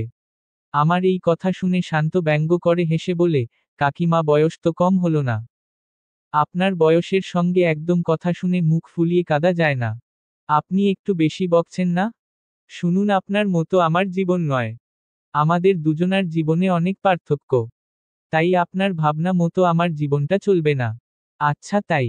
তা বিয়েটা ভাঙায় আপনার দোষ আছে? আপনি বিশ্বাস করেন এই বিয়ে আপনার জন্য ভেঙেছে?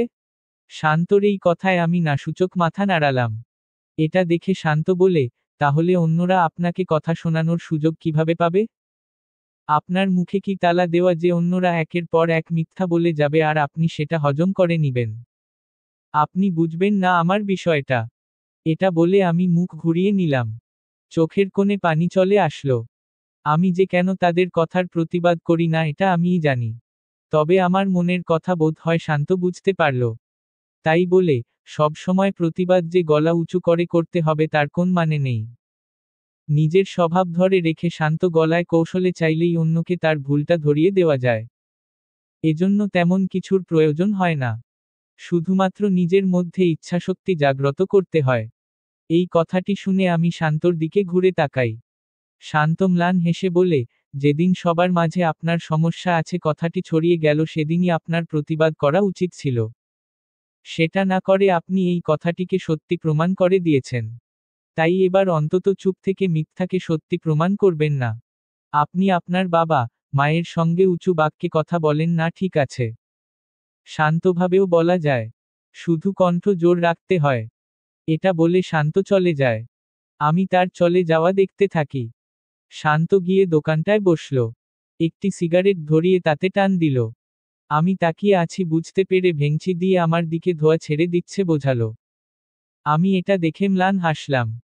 অতঃপর বাড়ির পথে হাঁটা ধরলাম। পুষ্পের চলে যাওয়া দেখে শান্ত মুচকি হাসে।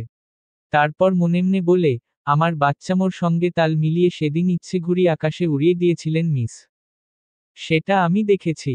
ঘুড়িটা তো নিচেই পড়েছিল। আমি জানি না আপনি কি চেয়েছেন। তবে আমার মনে হয় আপনার জীবনটা পরিবর্তন হওয়া জরুরি। সেটা হলে আপনার চাওয়া এমনি পূরণ হয়ে যাবে। তাই আমার বাচ্চামোকে সত্যি প্রমাণ করতেই এটা করছি। নয়তো শান্ত কোন মেয়ের সঙ্গে এত কথা বলে না। শেষ কথাটি খুব ভাব নিয়ে বলে শান্ত।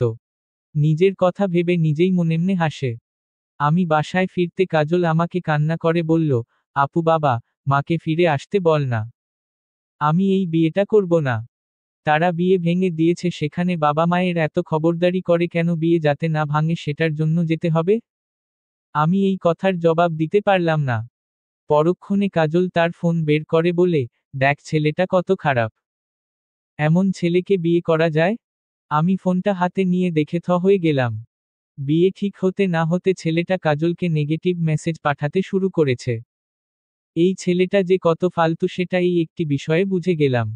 আমি এটা দেখে বললাম, এই ছেলের সঙ্গে তোকে বিয়ে করতে হবে না। এই ছেলেটা তোর যোগ্য নয়। কাজল এটা শুনে মাথা নাড়ায়। প্রায় 2 ঘন্টা পর বাবা মা ফিরে আসে। তাদের কাছে কাজল সব খুলে বলে। তারপর বাবা বলে, ছেলেটা ভালো চাকরি করত। পরিবারটা ভালো ছিল। কিন্তু তারা আমাদের কোন কথাই শুনল না। বিয়েটা ভাঙল তো ভাঙলই। উল্টো এই মেসেজের জবাবে কাজলের বোকাবকির কথা সরাসরি না বলে ছেলেটা বলল, সে তোকে পরীক্ষা করে নিয়েছে। তুইও অসুস্থ। বাবার মুখে এই কথা শুনে কাজল রাগ নিয়ে তাদের দিকে তাকায়। মা সেসবে পাত্তা না দিয়ে আমাকে দেখে বলে, সব হয়েছে তোর জন্য। মায়ের রাগান্বিত কণ্ঠে বলা কথাটি আমাকে বিচলিত করতে পারল না। বরং হেসে হেসে আমি বললাম, হ্যাঁ আমারই দোষ। যেদিন পাড়ায় রটে গিয়েছিল আমার সমস্যা রয়েছে। সেদিনই এই কথা যে বলেছে তাকে আমার থাপ্পড় মারা উচিত ছিল। আমি তো মারার জন্য প্রস্তুতি নিয়েছিলাম। কিন্তু এসে শুনি সেই কথা তুমি বলেছ। অতঃপর আমার আর মারা হলো না। তুমি তো আমার মা। তোমাকে আমি মা রতে পারি? আমি খুবই শান্ত গলায় হেসে হেসে কথাটি বলি, তাই মা এবং বাবা হচ্চকিয়ে যায়। অন্যদিকে কাজল আমার মুখ থেকে এমন কথা শুনে বিস্ময় নিজেই নিজেকে চিমটি দেয়। যে সে সত্যি দেখছে কি না। আমি ম্লান হেসে কিছুটা ভাব নিয়ে চলে আসলাম। গত 2 ঘন্টা ধরে আমি শান্তর কথা ভেবে মনেমনে সাজিয়ে নিয়েছিলাম কথাটা কিভাবে বলবো। ঘরের মধ্যে একা একা অনেকবার চেষ্টা করেছি। প্রথম দিকে হচ্ছিল না।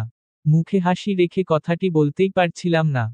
অতঃপর 2 ঘন্টার চেষ্টায় সফল হলাম। আমার কথা শুনে বাবা মায়ও কোন কথা বলতে পারল না। তারা কয়েক মুহূর্তে জন্য থ হয়ে গিয়েছে। বাবা মা আমার ব্যবহারে কয়েক মুহূর্তে হতভম্ব হয়ে বসে থাকলেও পরে খুব রেগে যায়।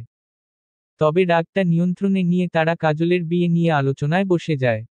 একবার যে কারণে বিয়ে ভেঙেছে, একই কারণে তো বারবার ভাঙতে পারে। এসব ভাবনা আসতে তাদের চোখে মুখে চিন্তার ছাপ ভেসে ওঠে। এক পর্যায়ে মা বলে, চেয়েছিলাম বড়টার বিয়ের জন্য এত পাত্রপক্ষের হদিস যাতে না আসে। এখন সেটাই আমার কাজলের জন্য কাল হয়ে দাঁড়ালো। এজন্যই বলেছিলাম মুখে কথা আসলেই সেটা বলে দিও না। একটু ভেবেচিন্তে কথা বলো। কিন্তু তুমি তো তুমি। বাবার এসব কথায় মা বিরক্ত হয়ে চলে যায়। বাবা সেসবে পাত্তা না দিয়ে কাউকে ফোন দিয়ে ভালো পাত্রের সন্ধান দিতে বলে। ঘরের মধ্যে বসে তাদের এসব আলোচনা শুনে কিছুটা বিরক্ত হলাম। বিরক্তি কাটাতে ফোনে মুভি দেখতে শুরু করলাম। রাত 12টার দিকে শান্ত বাসায় ফেরে। সচরাচর এত দ্রুত আসে না। শান্ত সবসময় রাত 2টা-3টা বাজলে বাসায় আসে। যেই সময়ে তার বাবা ঘুমিয়ে থাকে। তবে আজ তার বাবা জেগেই ছিল। শান্তকে দেখে কিছুটা রাগান্বিত গলায় বলে, বাসায় ফেরার কি দরকার? রাস্তায় গাছতলায় রাতটা পার করে দিতে পারো না? রাস্তায় পার করা যায়, কিন্তু আমি রাস্তায় ঘুমিয়ে পড়লে যদি লোকে পাগল ভেবে ধরে বেঁধে মানসিক হাসপাতালে পাঠিয়ে দেয়, তখন তো আমাকে নিয়ে আসতে তোমারই কষ্ট করে সেখানে যেতে হবে। কত দৌড়ঝাঁপ করতে হবে। এই বয়সে তোমার এত দৌড়ঝাঁপ করা শরীরের জন্য ভালো হবে না। শান্ত তার স্বভাব মতো হাসি মুখে ধরে রেখে কথাগুলো বলে। এসব শুনে শান্তর বাবা রাগান্বিত গলায় কিছুটা উচ্চশব্দে বলে, চুপ করো বেয়াদব ছেলে। তোমার জন্য আমি পাড়ায় মুখ দেখাতে পারি না। সবার মুখে মুখে তোমার গুণকীর্তন। এই বয়সে কোথায় তুমি পরিবারের দায়িত্ব নিবে, আমাকে এবং তোমার মাকে একটু শান্তি দিবে? তা না করে তুমি আমাদের শান্তি নষ্ট করছো। লজ্জা করে না এত বড় আধদামড়া ছেলে হয়ে বাচ্চাদের সঙ্গে দুষ্টুমি করতে, পাড়ার বখাটেদের সাথে মারামারি করতে, আড্ডাবাজি করতে? সামান্যতম লজ্জা হয় না নিজের কর্মকাণ্ড নিয়ে? আমার তো লজ্জা করে। তাহলে লজ্জার ভ্যাকসিন নিয়ে নাও। এটা বলে শান্ত ডোন্ট কেয়ার ভাব নিয়ে নিজের ঘরে চলে যায়। যাবার সময় তার মায়ের মলিন মুখের দিকে তাকিয়ে হেসে বলে, আরে মা, কি সব সময় মুখটা বাংলার পাঁচের মতো করে রাখো? না তোমার স্বামী মারা গেছে, না ছেলে, তো সারাদিন এমন মুখ করে রাখো কেন? শান্ত, মা কিছুটা বিরক্তি নিয়ে বলে। শান্ত মিষ্টি হেসে ঘরে চলে যায়। এদিকে শান্তর বাবা তাকে বকাঝকা করছে। শান্তর মা তাকে সামলানোর চেষ্টা করে, কিন্তু পারে না। সে থামার নাম নিচ্ছে না। এসব দেখে শান্তর মা বলে, এত বকাবকি করে লাভ কি হচ্ছে? তুমি যাকে বকছো গিয়ে দেখো সে কানে ইয়ারফোন গুজে গান শুনছে। সে তোমার কথায় কোন পাত্তাই দিচ্ছে না। শুধু শুধু এত জোরে কথা বলে নিজের প্রেশার বাড়াচ্ছ। বাহ, এখন দেখছি তুমিও ছেলের মতো বলতে শুরু করেছ। তোমার লাইফে এই ছেলেটা এমন উচ্ছিন্নে গিয়েছে, যখনই টাকা চাই দিয়ে দাও। এটা করেই তাকে আড্ডাবাজি করার সুযোগ করে দিয়েছ। হাতে পয়সা না থাকলে ঠিকই চাকরি খুঁজতো, নয়তো দিন মজুরি করে কাটাতো। তাও কিছু একটা করত। কিন্তু তুমি? শান্তর বাবার এসব কথায় মা মলিন গলায় বলে, একটা সময় তো তোমার কথা শুনতো। তুমি যা বলতে তাই করত। তাও তো দিন শেষে শুধু বকতে। আর তোমার বকা শুনেও সারাদিন মনমরা হয়ে বসে থাকত। বড় হওয়ার আগ অবধি তো কান্না করেই কাটাতো। আর আজ যখন ও তোমার কথায় মনমরা হয়ে না কাটিয়ে হাসি খুশি ভাবে জবাব দিচ্ছে, তখন তোমার মনে হচ্ছে ছেলেটা উচ্ছিন্নে গেছে? এসব করার আগে তো ভালো ছিল। কই, তখন তো দেখলাম না একটু প্রশংসা করেছ। তুমিও একই কথা বলছো? বাবা অবাক হয়ে মায়ের দিকে তাকায়। মা মাথা নাড়িয়ে বলে, হ্যাঁ, আমি জানি আমিও একই ভুল বারবার করেছি। কিন্তু আজ আমি বুঝি আমার ছেলের মনের ব্যথা, যেটা সে ভুলে ভালো থাকার চেষ্টা করছে। তাই আমি তার ভালো থাকার মাঝে বাধা হচ্ছি না। আর না হব। হতে পারে ওর সব কর্মকাণ্ড ঠিক নয়, কিন্তু তাই বলে যে ও পুরোটা ভুল এমন নয়। লোকে ওর সম্পর্কে যা বলে সেটা সব সঠিক নয়। কারণ আর যাই হোক, পাড়া প্রতিবেশীরা কখনো সত্যি কথা পুরো বলে না। তারা তাতে তেল ঝাল মশলা মিলিয়ে প্রচার করে। এসব আমি আগে বুঝতাম না, তবে এখন বুঝি। তার মানে তুমি বলতে চাও কি তোমার ছেলে সারা জীবন এমন থাকুক? বাবার এই কথা মা মাথা নাড়িয়ে না জানায়। অতঃপর বলে, আমি বিশ্বাস করি সময় হলে শান্ত ঠিক আবার চাকরি করতে ইচ্ছা প্রকাশ করবে। আর একটা সময় ঠিক করবেও। এখন আমরা দুজনেই চাকরি করছি, ওর জন্য অনেক কিছু করেছি বলেই হয়তো ওর মনে হয় সব থাকতে আমি কেন এত কষ্ট করব। তাই ও অন্যের কথা শুনে তার অধীনে জব করতে চাইছে না। তবে একটা সময় পর ও ঠিকই বুঝবে ওর জীবনে কিছু করা উচিত। হ্যাঁ, এই করে করে ছেলেটার মাথা এমনি খারাপ, আরো খারাপ করে দাও। এভাবে আস্কারা দিয়ে মাথায় তুলে নাচো। এসব বলে শান্তর বাবা রেগে চলে যায়। তবে যাবার সময় বলে, এখন তোমার নবাবজাদাকে ডেকে এনে ভাত খাওয়াও। আমার কষ্টের টাকার খাবার এভাবেই অপাত্রে ঢালো। শান্ত ভেতরে বসে এসব কিছুই শুনতে পায় না, কারণ সে বাস্তবেই গান শুনছে। তবে সে জানে বাহিরে এসব আলোচনাই হচ্ছে। এসব শুনতে শুনতে তার মুখস্থ। তাই এসবে সে পাত্তা না দিতেই নিজের মতো গান শুনে সময়টাকে উপভোগ করছিল। একটু পর মায়ের ডাক শুনে শান্ত বুঝতে পারে বাবার মাইক থেমে গেছে। এবার খাবার খেতে যাওয়া উচিত। সেই সাথে মায়ের থেকে কিছু টাকাও নিতে হবে। সকালবেলা নাস্তা খেতে বসলে মা রাতের ঘটনা নিয়ে কথা শোনাতে শুরু করে। কণ্ঠ আবেগ ফুটিয়ে তুলে ধরে, সেই ছোটবেলা থেকে তোকে বড় করেছি। ঋণ করে ঘর তুলেছি, তোদের চাহিদা মিটিয়েছি। আজ যখন একটা চাকরি করছিস, দুটো পয়সা কামাচ্ছিস, তখন আমরা সেটা দিয়ে ঋণ শোধ করতে চাইলে সেটা আমাদের অপরাধ। সংসার চালাতে চাইলে অপরাধ। বাহ! এত ত্যাগ করে লাভ হলো কি? এমনও দিন গেছে একবেলা খেয়ে বাকি 2 বেলা না খেয়ে থেকেছি তোদের মুখে খাবার তুলে দিতে। আর আজ সেই মেয়ে কথা শোনাচ্ছে। আমার দোষ। হ্যাঁ, আমার দোষ। সেদিন কেন বললাম তোর সমস্যা আছে? পাত্রপক্ষ আসতো, কয়েক লাখ টাকা ঋণ করে বিয়ে দিয়ে দিতাম। তারপর খেয়ে না খেয়ে দিন কাটাতাম। তাহলে তো আজ তোর মুখে এত বড় কথা শুনতে হতো না। মায়ের এসব কথায় বিরক্ত হয়ে না খেয়ে উঠে গেলাম। অফিসের উদ্দেশ্য বের হয়ে গেলাম। এটা দেখে মা হয়তো অনেক বকাবকি করছে। তবে তার কথা শোনার ইচ্ছা মোটেও নেই। তাই বের হয়ে আসলাম। মাঝপথে শান্ত এসে সামনে দাঁড়ালো। আমি বিরক্তি নিয়ে তাকে একবার দেখে হাঁটতে শুরু করলাম। কথা বলার একদম ইচ্ছা নেই। তবে এসবে শান্ত তেমন পাত্তা দিল না। সে নিজের মতো বলে, মানুষজন এত বোরিং জীবন কিভাবে কাটায় আমি বুঝি না। রোজ সকাল সকাল অফিসের জন্য বের হয়। তারপর সন্ধ্যায় বাড়ি আসে। এভাবে অফিস টু বাড়ি, বাড়ি টু অফিস করে দিন কাটায়। কিভাবে সম্ভব? একটা মানুষ এমন বোরিং জীবন কিভাবে কাটায়? অহেতুক কথা না বলে নিজের কাজ করুন। আমি যথেষ্ট বিরক্তি নিয়ে কথাটি বললাম। এটা দেখে শান্ত বলে, রোজ একই কাজ করতে হবে এমন তো কোন নিয়ম নেই। তাই আমি আজ ঠিক করেছি নিজের কাজ বাদ দিয়ে একটি বোরিং মেয়ের সাথে কাটানোর। মানে? সম্ভব নয়। আমার অফিস আছে। এটা শুনে শান্ত অবাক হওয়ার ভান ধরে বলে, আপনার অফিস আছে তো? আমি অফিসে থাকলে আপনি সারাদিন আমার সাথে কিভাবে কাটাবেন? তার মানে আপনি স্বীকার করলেন আপনি বোরিং জীবন কাটাচ্ছেন। শান্ত একটু দৌড়ে আমার সামনে এসে কথাটি বলে। শান্ত সামনে আসতে আমি থেমে গেলাম। শান্ত কৌতূহলী হয়ে বলল, স্বীকার করলেন বোরিং জীবন, তাই না? আচ্ছা, স্বীকার করলাম। আমি কথা বাড়াতে চাচ্ছিলাম না। তাই শান্তকে কোনোরকম কাটিয়ে চলে যেতে চাচ্ছিলাম। শান্ত আমার জবাব শুনে বলে, এমন বোরিং জীবন কাটাতে আপনার ভালো লাগে? ভালো না লাগলেও লাগাতে হয়। এই অফিস বাড়ি, বাড়ি অফিস করে মাস শেষে আমি টাকা পাই। যেই টাকায় আমাদের মধ্যবিত্ত সংসার চলে। এটা শুনে শান্ত শব্দ করে হেসে দেয়। অতঃপর হাসতে হাসতে বলে, অথচ সেই টাকা দিয়ে শুধু যাতায়াত ভাড়া ছাড়া নিজের প্রয়োজনে 1 পয়সাও ব্যবহার করা হয় না। এর মানে কি দাঁড়ালো? নিজের কষ্টে উপার্জিত টাকায় নিজেরই কোন শখ পূরণ হয় না। দিন শেষে এত বোরিং জীবনের ফলাফল শূন্য। শান্তর এই কথাটি শুনে আমি থমকে গেলাম। শান্ত মুখে হাসি ধরে রেখে বলে, কোথাও লেখা নেই রোজ একই রকম ভাবে জীবন কাটাতে হবে। রোজ অফিস যেতেই হবে। মাসে 1-2 দিন ছুটি নিলে খুব বেশি ক্ষতি হয় না। আপনি কি চান বলুন তো? আমি জিজ্ঞাসা দৃষ্টিতে শান্তর দিকে তাকিয়ে কথাটি বললাম। শান্ত ম্লান হেসে বলে, আমি চাই আপনি আজ অফিস ছুটি নিয়ে আমার সঙ্গে নিজের জীবনটা উপভোগ করুন। তাতে আপনার লাভ? আমার এই কথায় শান্ত চুপ হয়ে যায়। তার মুখের হাসি বিলীন হয়ে যায়।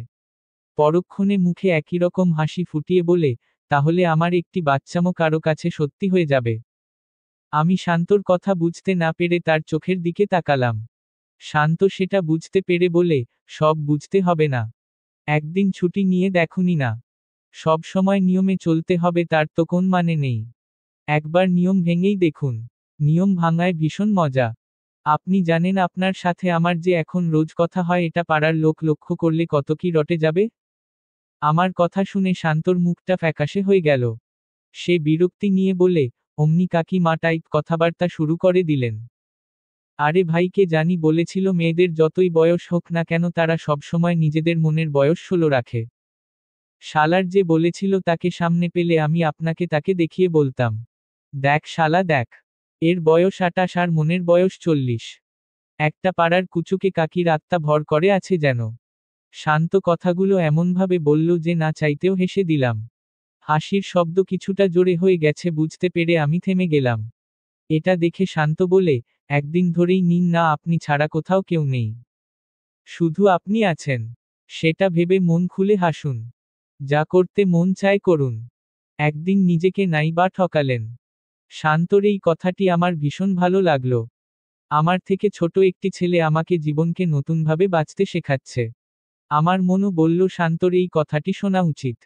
অতঃপর মন খুলে হাসতে শুরু করলাম। নিজের হাসিটাকে হৃদয়ে লুকিয়ে না রেখে মন খুলে সবার সামনে হাসতে শুরু করলাম। আমার হাসির সঙ্গে তাল মেলালো শান্ত। সেও আমার সঙ্গে হেসে উঠল। আমি বসকে ফোন দিয়ে আজকের দিনের জন্য ছুটি নিয়ে নিলাম। শান্তর কথা অনুযায়ী মনে হলো একদিন নিয়মের বাহিরে গিয়ে চলি। সেই কথা অনুযায়ী শান্ত এবং আমি বেরিয়ে পড়লাম ঘুরতে। শান্ত এবং আমি একই রিকশায় উঠলাম। রিকশা চলতে শুরু করল। গন্তব্য শান্তই বলে দিয়েছিল। একই রিকশায় পাশাপাশি বসে আমার কিছুটা অস্বস্তি অনুভব হচ্ছিল। সেটা বুঝতে পেরে শান্ত বলল, রাস্তার যানবাহন, রিকশার গতি, সেই গতির সঙ্গে তাল মেলানো আপনার খোপা করা চুলের মাঝ থেকে মুখের কাছে বেরিয়ে আসা ছোট চুলগুলোর বাতাসের সঙ্গে দুলে চলা উপভোগ করুন। দেখবেন ভালো লাগবে। শান্তর কথা শুনে আমি ম্লান হেসে তার দিকে তাকালাম। শান্ত আমার দিকে তাকিয়ে মিষ্টি এক হাসি। অতঃপর সারাদিন ঘুরে বেড়ালাম। প্রথমে রিকশায় গন্তব্যহীন পথে বেশ কিছুক্ষণ ছুটে চললাম, অতঃপর একটি পার্কে গিয়ে দোলনায় উঠলাম। বেশ ভালোই লাগছিল। সেখান থেকে বেরিয়ে রাস্তার পাশে দাঁড়িয়ে ফুচকা খেলাম। সেই সময়ে অবশ্য শান্ত ফুচকা না খেয়ে সিগারেট খাচ্ছিল। এটা দেখে আমি কিছুটা বিরক্তি হয়ে বললাম, আমার সামনে না খেলেও তো পারতেন।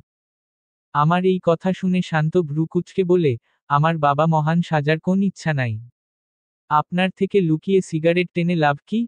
আপনার কাছে ভালো সাজা হবে তো? সরি, এসব নাটক আমার দ্বারা হবে না। তাছাড়া আপনি যেখানে জানেনই আমি সিগারেট খাই সেখানে আপনাকে না দেখিয়ে খাবো কেন? হয়তো এটা ভদ্রতার পর্যায়ে পড়ে। আমার মুখে এই কথা শুনে শান্ত হাসে। অতঃপর বলে, এত ভদ্র হয়ে লাভ নাই। আমি বরং বাজে ছেলে হয়েই থাকি। তবে আপনি একটি সিদ্ধান্ত নিতে পারেন। এই বাজে ছেলেটার সঙ্গে আরও ঘুরবেন নাকি বাড়ি গিয়ে বাবা মায়ের বকা শুনবেন? এই ব্যাপারে একবার ভেবে দেখতে পারেন। ঘোরার জন্যই তো আসলাম। তবে চলে যাব কেন? আমি বুঝতে না পেরে প্রশ্ন করাই শান্ত হাসি দিয়ে বলে, আপনি কিন্তু মাঝে মাঝে বোকা হয়ে যান। যাই হোক, ভাবুন। বাজে ছেলে কি না? বাজে ছেলেরা কিন্তু খুব একটা সুবিধার হয় না। শান্তর মুখে এই কথা শুনে আমি ম্লান হাসলাম। তবে জবাব দিলাম না। অতঃপর আমরা একটি চিড়িয়াখানায় গেলাম। এটা আমার ইচ্ছা ছিল। সেখানে এসে নানা রকম পশু দেখে আমি অবাক হয়ে গেলাম। আমি একটি বানর দেখে তার কাছে গেলাম। কিছুটা দূরে দাঁড়িয়ে ছিলাম দেখে শান্ত বলে, কাছে যান। হাত দিয়ে ধরে দেখুন। না, যদি আছড়ে দেয়। আমি কিছুটা ভয় পাচ্ছিলাম। এটা দেখে শান্ত আমার দিকে অদ্ভুতভাবে তাকিয়ে বলে, ভীতু তো ভালোই। একদম না। আমার মনে হচ্ছে ক্ষতি হতে পারে। এরকম তো হতেই পারে। তো ক্ষতি আছে জেনে কাছে না যাওয়া বুঝি ভীতুর লক্ষণ? বাহ, যুক্তি ভালো দিলেন। তবে মাঝে মাঝে নিজেকে খুশি করতে একটু সাহস করে এগিয়ে আসতে হয়। সামনে বিপদ হতে পারে ভেবে পিছয় যাওয়ার চেয়ে এগিয়ে এসে দেখা উচিত। বিপদ থাকলে তো যা হওয়ার তাই হবে, আর বিপদ না থাকলে মনটা খুশি হবে। আমি শান্তর কথা পুরোপুরি বুঝতে না পেরে জিজ্ঞাসা দৃষ্টিতে তাকালাম। এটা দেখে শান্ত বলে, যা ঘটার তা এমনি ঘটবে। বিপদ হওয়ার হলে অবশ্যই হবে। তাই বিপদ হতে পারে চিন্তা করে জীবনের ইচ্ছেগুলোকে দমিয়ে রাখা উচিত নয়। এতে আসলে লাভ নাই। বিশ্বাস করুন, সত্যি লাভ নেই। এটা শুনে আমি মাথা নাড়ালো। কথাটা মন্দ বলেনি শান্ত। আমি সাহস করে এগিয়ে গেলাম। বানরটাকে ধরতে সেও আমাকে ধরল। আমি ভয় পেয়ে পিছিয়ে যেতে শান্ত আমাকে ধরে ফেলল। অতঃপর বলল, এত ভয় পেলে চলবে। এটা বলে নিজে বানরটিকে গিয়ে ধরল। বানরটি তার কোলে বসে পড়ল। কিছুটা সময় পর তার কাঁধে উঠল। শান্ত বলে, এটা কোন ক্ষতি করবে না। আমি আগেই জেনে নিয়েছি। তাছাড়া টুকটাক অ্যাক্টিভিটিও তাকে শেখানো হয়েছে। বিশ্বাস না হলে হাত বাড়িয়ে দাও। শান্তর কথা মতো আমি বানরটির দিকে হাত বাড়িয়ে তাকে হাই জানালাম। সেও তাই করল। বেশ ভালোই লাগলো। অতঃপর শান্তর সঙ্গে আমিও বানরটির সঙ্গে বেশ কিছুক্ষণ মজা করলাম। এরপর অবশ্য বাকি পশুদেরও ঘুরে ঘুরে দেখেছি। তবে কাছে যাইনি। কেননা এখানের সব পশু বানরটির মতো শান্ত নয়। তবে প্রথমবার বাঘ দেখে আমি অনেক বেশি খুশি হয়ে গিয়েছিলাম। এর আগে সামনাসামনি বাঘ দেখা হয়নি কখনো। এটা বুঝতে পেরে শান্ত বলে, প্রথম বাঘ দেখার উৎসাহে আবার কাছে চলে যাবেন না। এখানে যদি বিপদ হয় কথাটির কিন্তু কোন মূল্য নেই। এখানে বিপদ হবেই হবে। নিশ্চিত বিপদ জেনে আবার যাওয়া উচিত নয়। শান্ত আমার সঙ্গে মজা নিচ্ছে বুঝতে পেরে আমি রাগ করার অভিনয় করে তাকালাম। সেটা দেখে শান্ত হেসে দেয়। তার হাসি দেখে আমিও হেসে দেই। পুরো দিনটি এভাবেই মজায় কাটে। দুপুরের খাবারও একটি রেস্টুরেন্টে করি আমরা।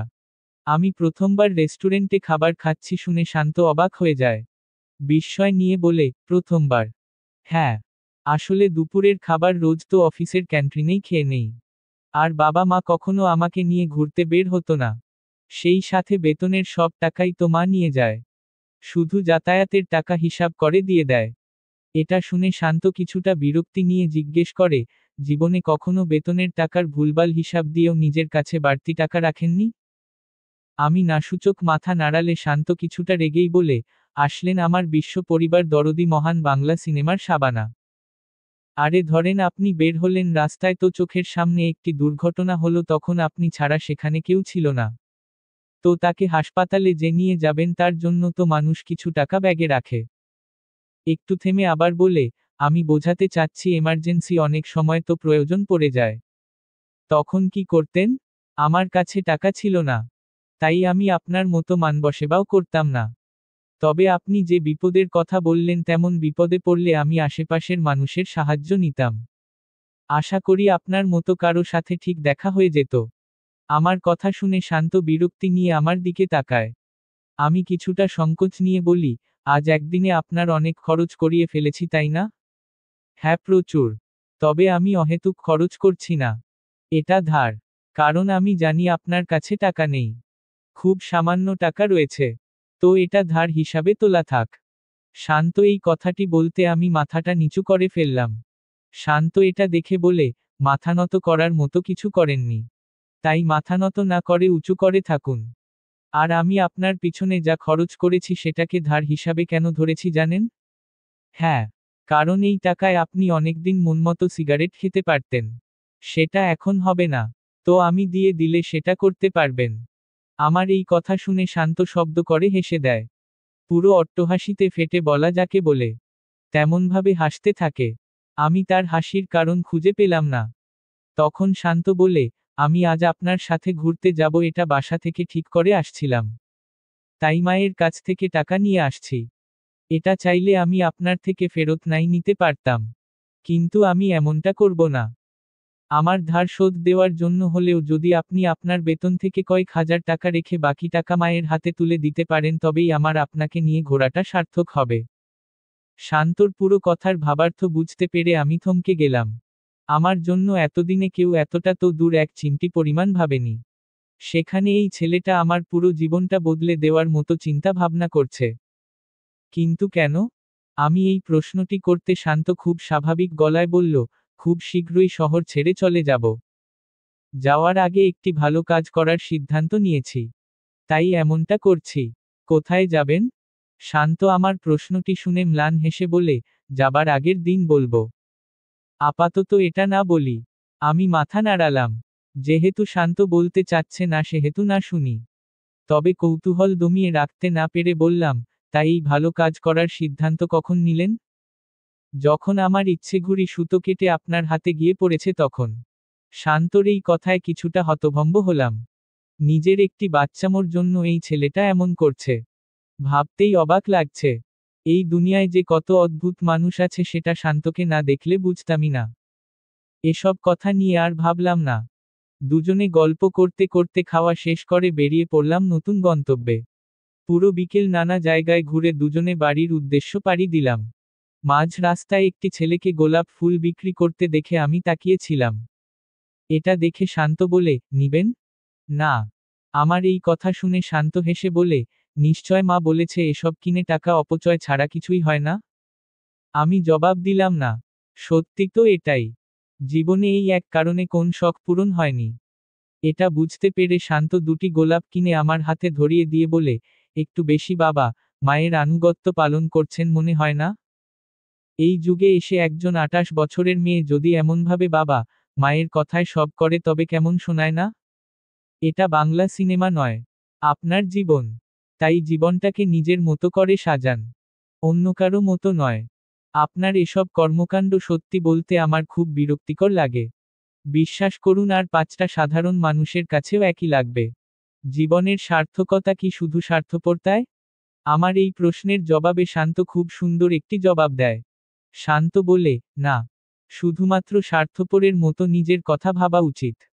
তাই বলে নিজের কথা না ভেবে সারা জীবন ত্যাগ করাটা নিছকই বোকামি ছাড়া কিছুই নয়। কারণ আপনি যার জন্য ত্যাগ করছেন দিন শেষে তার কাছেই আপনি শূন্য। শুধুমাত্র মূল্যহীন এক বস্তু। শান্ত একটু থেমে আবার বলে, স্বার্থপরতা যে শুধু খারাপটা বয়ে বেড়ায় তেমন নয়।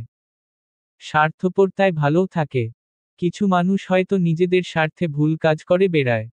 আমি কিন্তু আপনাকে একবারও তেমন স্বার্থপর হতে বলিনি। আমি শুধু বলেছি আপনি একটু নিজের কথা ভাবুন। আমি শান্তর দিকে মুগ্ধ চোখে তাকিয়ে আছি। তার কথাগুলো মুগ্ধ হওয়ার মতোই। সেই সময়ে শান্ত রিকশা থামিয়ে একটি দোকানের সামনে নামে। আমাকে উদ্দেশ্য করে বলে, রং চা না দুধ চা? আমি এখন চা খাবো না জানাতে শান্ত তার খাওয়া অবধি অপেক্ষা করতে বলল।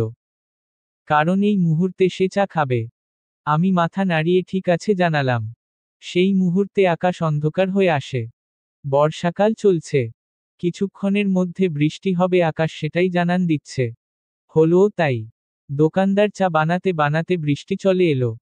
এটা দেখে শান্ত আমার হাত ধরে বলে, চলুন বৃষ্টিতে ভিজি। সেই মজা হবে। না, ঠান্ডা লেগে যাবে। আমার এই কথা শুনে শান্ত বিরক্তি নিয়ে বলে, কাকিমা টাইপ কথাবার্তা ছাড়ুন তো। এজন্যই না আপনার কোন বন্ধু নেই? আরে ভাই, এবার তো এসব ছাড়ুন। মনের বয়স 40 থেকে নামিয়ে 16 করুন। চলুন। শান্ত আমার হাত ধরে টানে। আমি যেতে চাচ্ছিলাম না। এটা দেখে শান্ত বলে, একটু ঠান্ডা লাগলে কিছু হবে না। আমি আর না করতে পারলাম না। শান্ত আমাকে ধরে নিয়ে বৃষ্টির মাঝে গেল। বৃষ্টির পানি হাতে জমিয়ে শান্ত আমার মুখের দিকে ছুঁড়ে মারল। আমি হতভম্ব হয়ে তাকে দেখছিলাম। বয়স তার 27। অথচ বৃষ্টির মাঝে দাঁড়িয়ে যেভাবে খেলা করছে মনে হচ্ছে সে একটা ছোট বাচ্চা। আমারও এমনটা করতে ইচ্ছা হলো। কিন্তু দোকানের সবাই দেখছে। তাই সংকোচ হচ্ছে এটা বুঝতে পেরে শান্ত আমাকে বলে, আপনি এই পৃথিবীর সবচেয়ে ভালো মানুষ হলেও লোকে আপনার খুঁত বের করবেই। লোকে মন্দ বলে বলুক না। এটা বলে শান্ত আমার হাত ধরে ঘুরিয়ে নিল। আমিও সমস্ত ভাবনা মাথা থেকে ঝেড়ে ফেলে বৃষ্টির পানি নিয়ে খেলতে শুরু করলাম। আকাশের দিকে তাকিয়ে চোখ বন্ধ করে নিলাম। বৃষ্টির ফোঁটা চোখের, কপালে, গালে অর্থাৎ পুরো মুখশ্রী জুড়ে পড়তেই অন্যরকম অনুভূতি হলো। পরক্ষণে আমিও হাতে পানি জমিয়ে শান্তর দিকে ছুঁড়ে মারলাম। এভাবে একই নিয়মে চলা আমার জীবনের একটি দিন অন্যরকম ভাবে কাটল। যদিও জানি না এসব কথা সবার কানে গেলে কেমন প্রভাব পড়বে জীবনে। তবে আমি সেসব এখন ভাবছি না।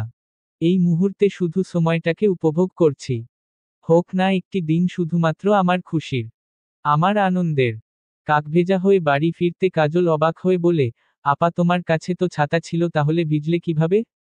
ইচ্ছে হলো আজ একটু বৃষ্টি উপভোগ করি। আমার কথায় কাজল অবাক হয়ে আমার দিকে তাকিয়ে থাকে। আমি তাকে উপেক্ষা করে ঘরে চলে যাই। ফ্রেশ হয়ে ব্যাগ থেকে গোলাপ টি বের করি। ঘরের দরজা বন্ধ করে চুলগুলো খুলে দেই। খোলা চুলে কানের কাছে একটি গোলাপ দিয়ে আয়নায় নিজেকে দেখি। খুব একটা খারাপ লাগছে না।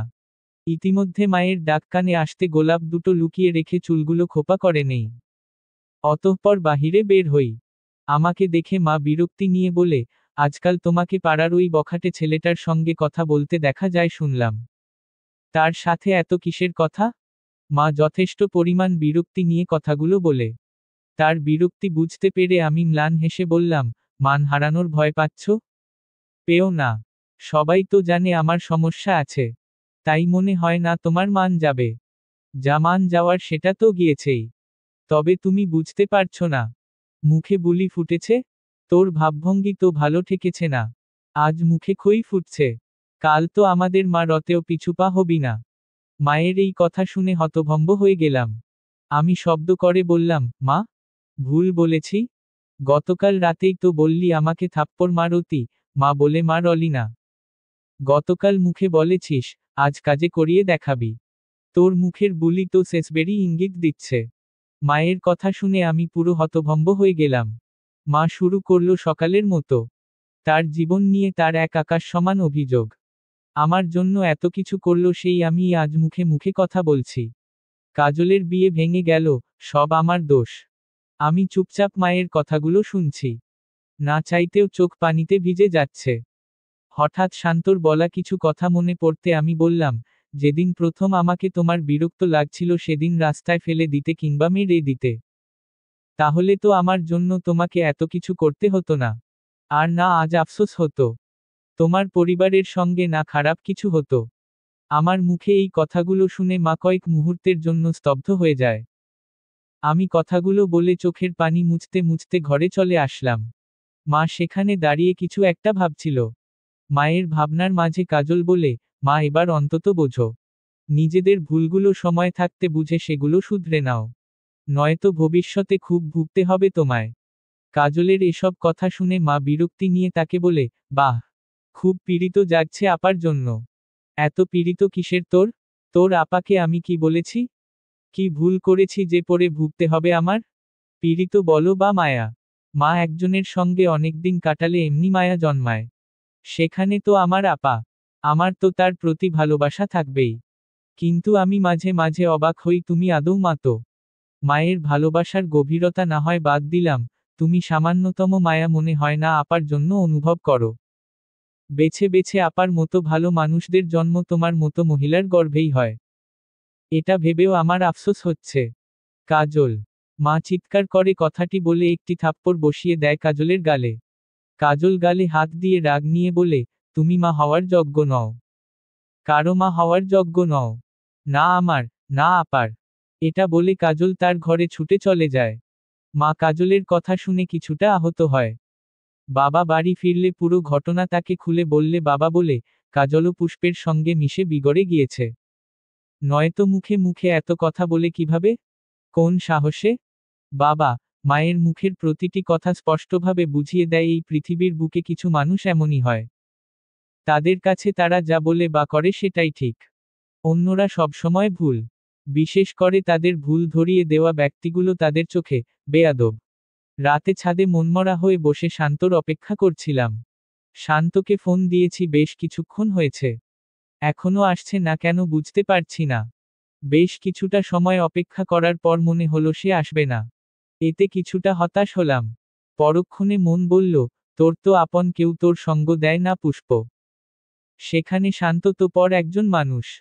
তাই তুই ডাকলেই যে চলে আসবে এটা ভাবা তোর মস্তবড় ভুল। আমার এসব ভাবনার মাঝে শান্ত নারিকেল গাছ বেয়ে উপরে চলে আসে। ছাদে কিছু পড়ার শব্দ পেয়ে আমি পাশে তাকাই। শান্তকে দেখে মুখে আপনা আপনি হাসি ফুটে ওঠে। মুখ দিয়ে অস্পষ্ট সুরে বের হয়, সরি। হ্যাঁ? শান্ত শুনতে না পেয়ে জিজ্ঞেস করে। আমি তাকে জবাব দেই না। কোন মুখে বলবো তার দেরি হচ্ছিল বলে মনেমনে তাকে নিয়ে নানা বাজে কথা ভাবছিলাম। শান্ত আমার জবাব না পেয়ে নিজেই বলে, এত রাতে আমাকে ডাকলেন যে? এমনি। আমার তো কোন বন্ধু নেই তাই মনে হলো আপনাকেই ডাকি।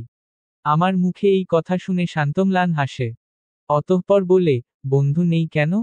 এসবেও বাবা, মায়ের সমস্যা ছিল বুঝি? আমি নাসূচক মাথা নাড়াই। অতঃপর বলি, কিছু বন্ধু ছিল।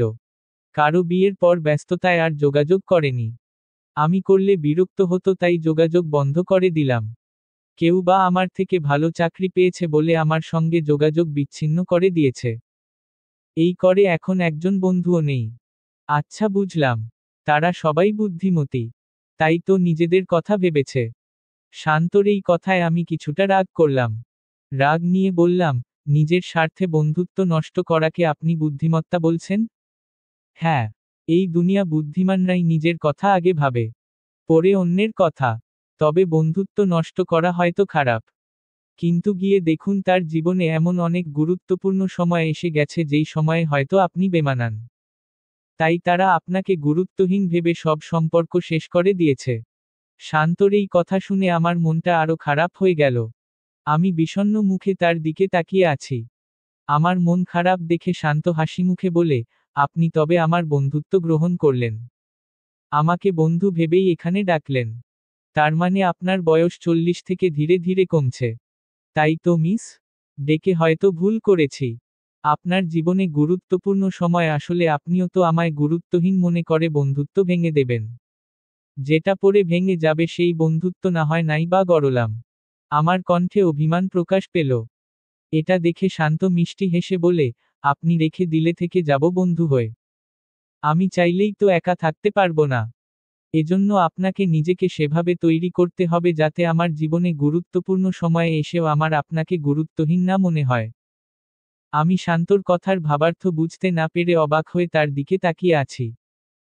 এটা বুঝতে পেরে শান্ত বলে, আপনারা বন্ধুরা আপনার সঙ্গে যোগাযোগ শেষ করে দিয়েছে, এখানে শুধুমাত্র তারা দোষী সেটা কিন্তু নয়। বরং এখানে আপনার দোষ বেশি। আসলে আমরা সবসময় নিজেদের ত্রুটিগুলো আড়াল করে রাখতে ভালোবাসি। আমাদের চোখে সেগুলো ত্রুটি নয় বরং ভালো গুণ। কিন্তু যেটা আমার কাছে ভালো সেটা অন্যদের কাছে ভালো নাও হতে পারে। এটা আমাদের বুঝতে হবে। আপনার বন্ধুদের কাছে আপনি নিজেকে একটু বেশিই সস্তা হিসাবে প্রকাশ করেছেন। আমি জানি আপনি হয়তো তাদের অনেক ভালোবাসেন, এটা বোঝাতে সবসময় তাদের কথা শুনেছেন, তাদের গুরুত্ব দিয়েছেন। এগুলো আপনি ভালোর জন্য করলেও, এগুলো করে আপনি তাদের কাছে নিজেকে খুব সস্তাভাবে প্রকাশ করেছেন। এজন্য মানুষকে ততটাই গুরুত্ব দিতে হয় যতটা সে আপনাকে দিবে। আপনি এত বুঝদার মানুষ বোঝা যায় না। আপনার কর্মকাণ্ডগুলো বাচ্চাদের মতো। আমার এই কথা শুনে শান্ত হাসে। তার মুখের এই হাসিটা বড্ড নজরকাড়া। ছেলেরা যে এত মিষ্টি করে সবসময় হাসতে পারে সেটা একে না দেখলে বুঝতাম না। আমি এসব ভাবছিলাম তার মাঝে শান্ত বলে, আমি যা বললাম তা বুঝছেন? হ্যাঁ। তো এবার আপনার সাথে বন্ধুত্ব টিকিয়ে রাখতে কি করতে হবে? শুধু মনের বয়সটা 16 করতে হবে এবং একটু স্বার্থপর হতে হবে। শান্তর এই কথা শুনে আমি হেসে দিলাম। এই পর্যায়ে শান্ত বলে, তবে যাই বলেন একটা সময় পর বন্ধুদের সাথে একই রকম সম্পর্ক থাকে না। হয়তো কাজের চাপ নয়তো অন্য কিছু। সব মিলিয়ে হয় না। আমার এই কথা শুনে আবার ভাববেন না আপনারা বন্ধুরা একই কারণে চলে গেছে। আমি নিশ্চিত আমি যে কথাগুলো বলেছি ওই কারণেই আপনার বন্ধুরা চলে গেছে। আপনি তাদের অনেক ভালোবাসা দেখিয়েছেন আর তারা সেটার ফয়দা নিয়েছে। আমাকে এত ভালো চিনছেন বুঝি? আমার এই কথার জবাবে শান্ত মাথা নাড়িয়ে বলে, মানুষ দেখলেই এসব বোঝা যায়। আমি জবাব না দিয়ে মৃদু হাসলাম। শান্তর কথাই সঠিক। আমি জীবনে বন্ধুদের যতটা গুরুত্ব দিয়েছিলাম ততটা তারা কখনোই দেয়নি। যাদের কাছে আমি আমার মনের সব কথা খুলে বলতাম তারাই পিছনে বসে এসব নিয়ে মজা নিত। এমন অনেক গল্প রয়েছে। আমি পুরনো দিনের সেসব স্মৃতিই ভাবছিলাম। এসব ভাবনার মাঝে শান্ত আমার দিকে হাত বাড়িয়ে দিয়ে বলে, বন্ধু। আমি মাথা নাড়িয়ে তার বাড়িয়ে দেওয়া হাতের দিকে নিজের হাতটি বাড়িয়ে দিলাম। অতঃপর দুজনে ছাদে বসে গল্প করতে শুরু করলাম। গল্পের এক পর্যায়ে বললাম, আমি না সিদ্ধান্তহীনতা ভুগছি। আজ আমি সেজন্য আপনাকে ডাকলাম। মানে? শান্ত বুঝতে না পেরে জিজ্ঞেস করে। আমি খুবই মলিন গলায় বললাম, আপনাকে আমি বিশ্বাস করতে পারি? সারাদিন বাচ্চামো করা ছেলেটি একজন মেয়ের বন্ধু হয়ে তার হৃদয়ের অজানা সত্যি জেনেও কোনোদিন তাকে এটা নিয়ে কথা শোনাবে না। সঠিক পরামর্শ না দিতে পারুক তবে এই গোপন কথা গোপন রাখবে। এতটুকু বিশ্বাস আমি আপনাকে করতে পারি? আমার এসব কথার জবাবে শান্ত বলে, এই প্রশ্নের উত্তরটা যেদিন পাবেন সেদিন আপনার গোপন কথাগুলো বলবেন। আমি সেদিনই শুনব। আজ নয়। কিন্তু আমাকে থামিয়ে দিয়ে শান্ত বলে, বিশ্বাস রাখুন আপনি এই কাজটা যেদিন করতে পারবেন সেদিন আপনি অনেক বদলে যাবেন। আর সেদিন আপনার আমার পরামর্শের কোন প্রয়োজন পড়বে না। নিজেই পারবেন সবটা সমাধান করতে। শান্তর এসব কথায় আমি চুপ করে যাই। মনের মধ্যে থাকা কথাগুলো বলতে পারি না। খুব কষ্টে বললাম, আমি এতবড় সত্যির বোঝা বইতে পারছি না। আমার এগুলো কারো সাথে শেয়ার করা উচিত। তবে করুন। আপনি আমাকে পুরোপুরি বিশ্বাস করতে পারছেন? যদি পারেন তবে শেয়ার করুন। শান্তর এই কথায় থমকে যাই আমি। শান্ত আমার মুখের দিকে তাকিয়ে হাসে। তার হাসি আমাকে জানিয়ে দেয় শান্তর সঙ্গে ক্ষণিকের পরিচয় আমার। এতটুকু পরিচয় আমি তাকে পুরোপুরি বিশ্বাস করতে পারিনি। বা পারছি না। আমার মনের কথা শান্তও জানে, বুঝতে পারে। এটাই সে তার হাসি দিয়ে বুঝিয়ে দিয়েছে। সেই সময়ে আমাকে হাসাতে শান্ত তার পকেট থেকে লাটিম বের করে। অতঃপর বলে, এটা ঘোরাতে জানেন? না। আমি এমন জবাব দিতে শান্ত আমাকে লাটিম ঘোরানো শেখাতে শুরু করে দেয়। আমি অবাক হয়ে তাকে দেখতে থাকি। কত হাসি মুখে এই ছেলেটি বাচ্চাদের মতো লাটিম ঘোরাচ্ছে। কত প্রাণোচ্ছল তাকে লাগছে। খুব মিষ্টি। না চাইতেও আমি তার লাটিম নিয়ে ভুলভাল বর্ণনা করাই হেসে দেই। আমাকে হাসাতে যে সে মজার কথা বলছে সেটা বুঝতে পারছি। এত রাতে এভাবে দুজনে মজা করছি, একসঙ্গে গভীর রাত পার করছি, অথচ তাও নিজের মনের গোপন কথা বলার মতো বিশ্বাস তাকে করতে পারছি না। এই রাত নিশীতে যতটা বিশ্বাস করে তাকে ডাকতে পেরেছি, তার চেয়েও কি বেশি বিশ্বাস লাগে মনের গোপন কথা জানাতে। আমার মনের ভাষা হয়তো শান্ত বুঝল, তাই বলল, হ্যাঁ লাগে। চরিত্রবান মানেই যে গোপন কথা হৃদয়ের গহীনে সারা জীবন লুকিয়ে রাখবে এমনটা ভাবা বোকামো।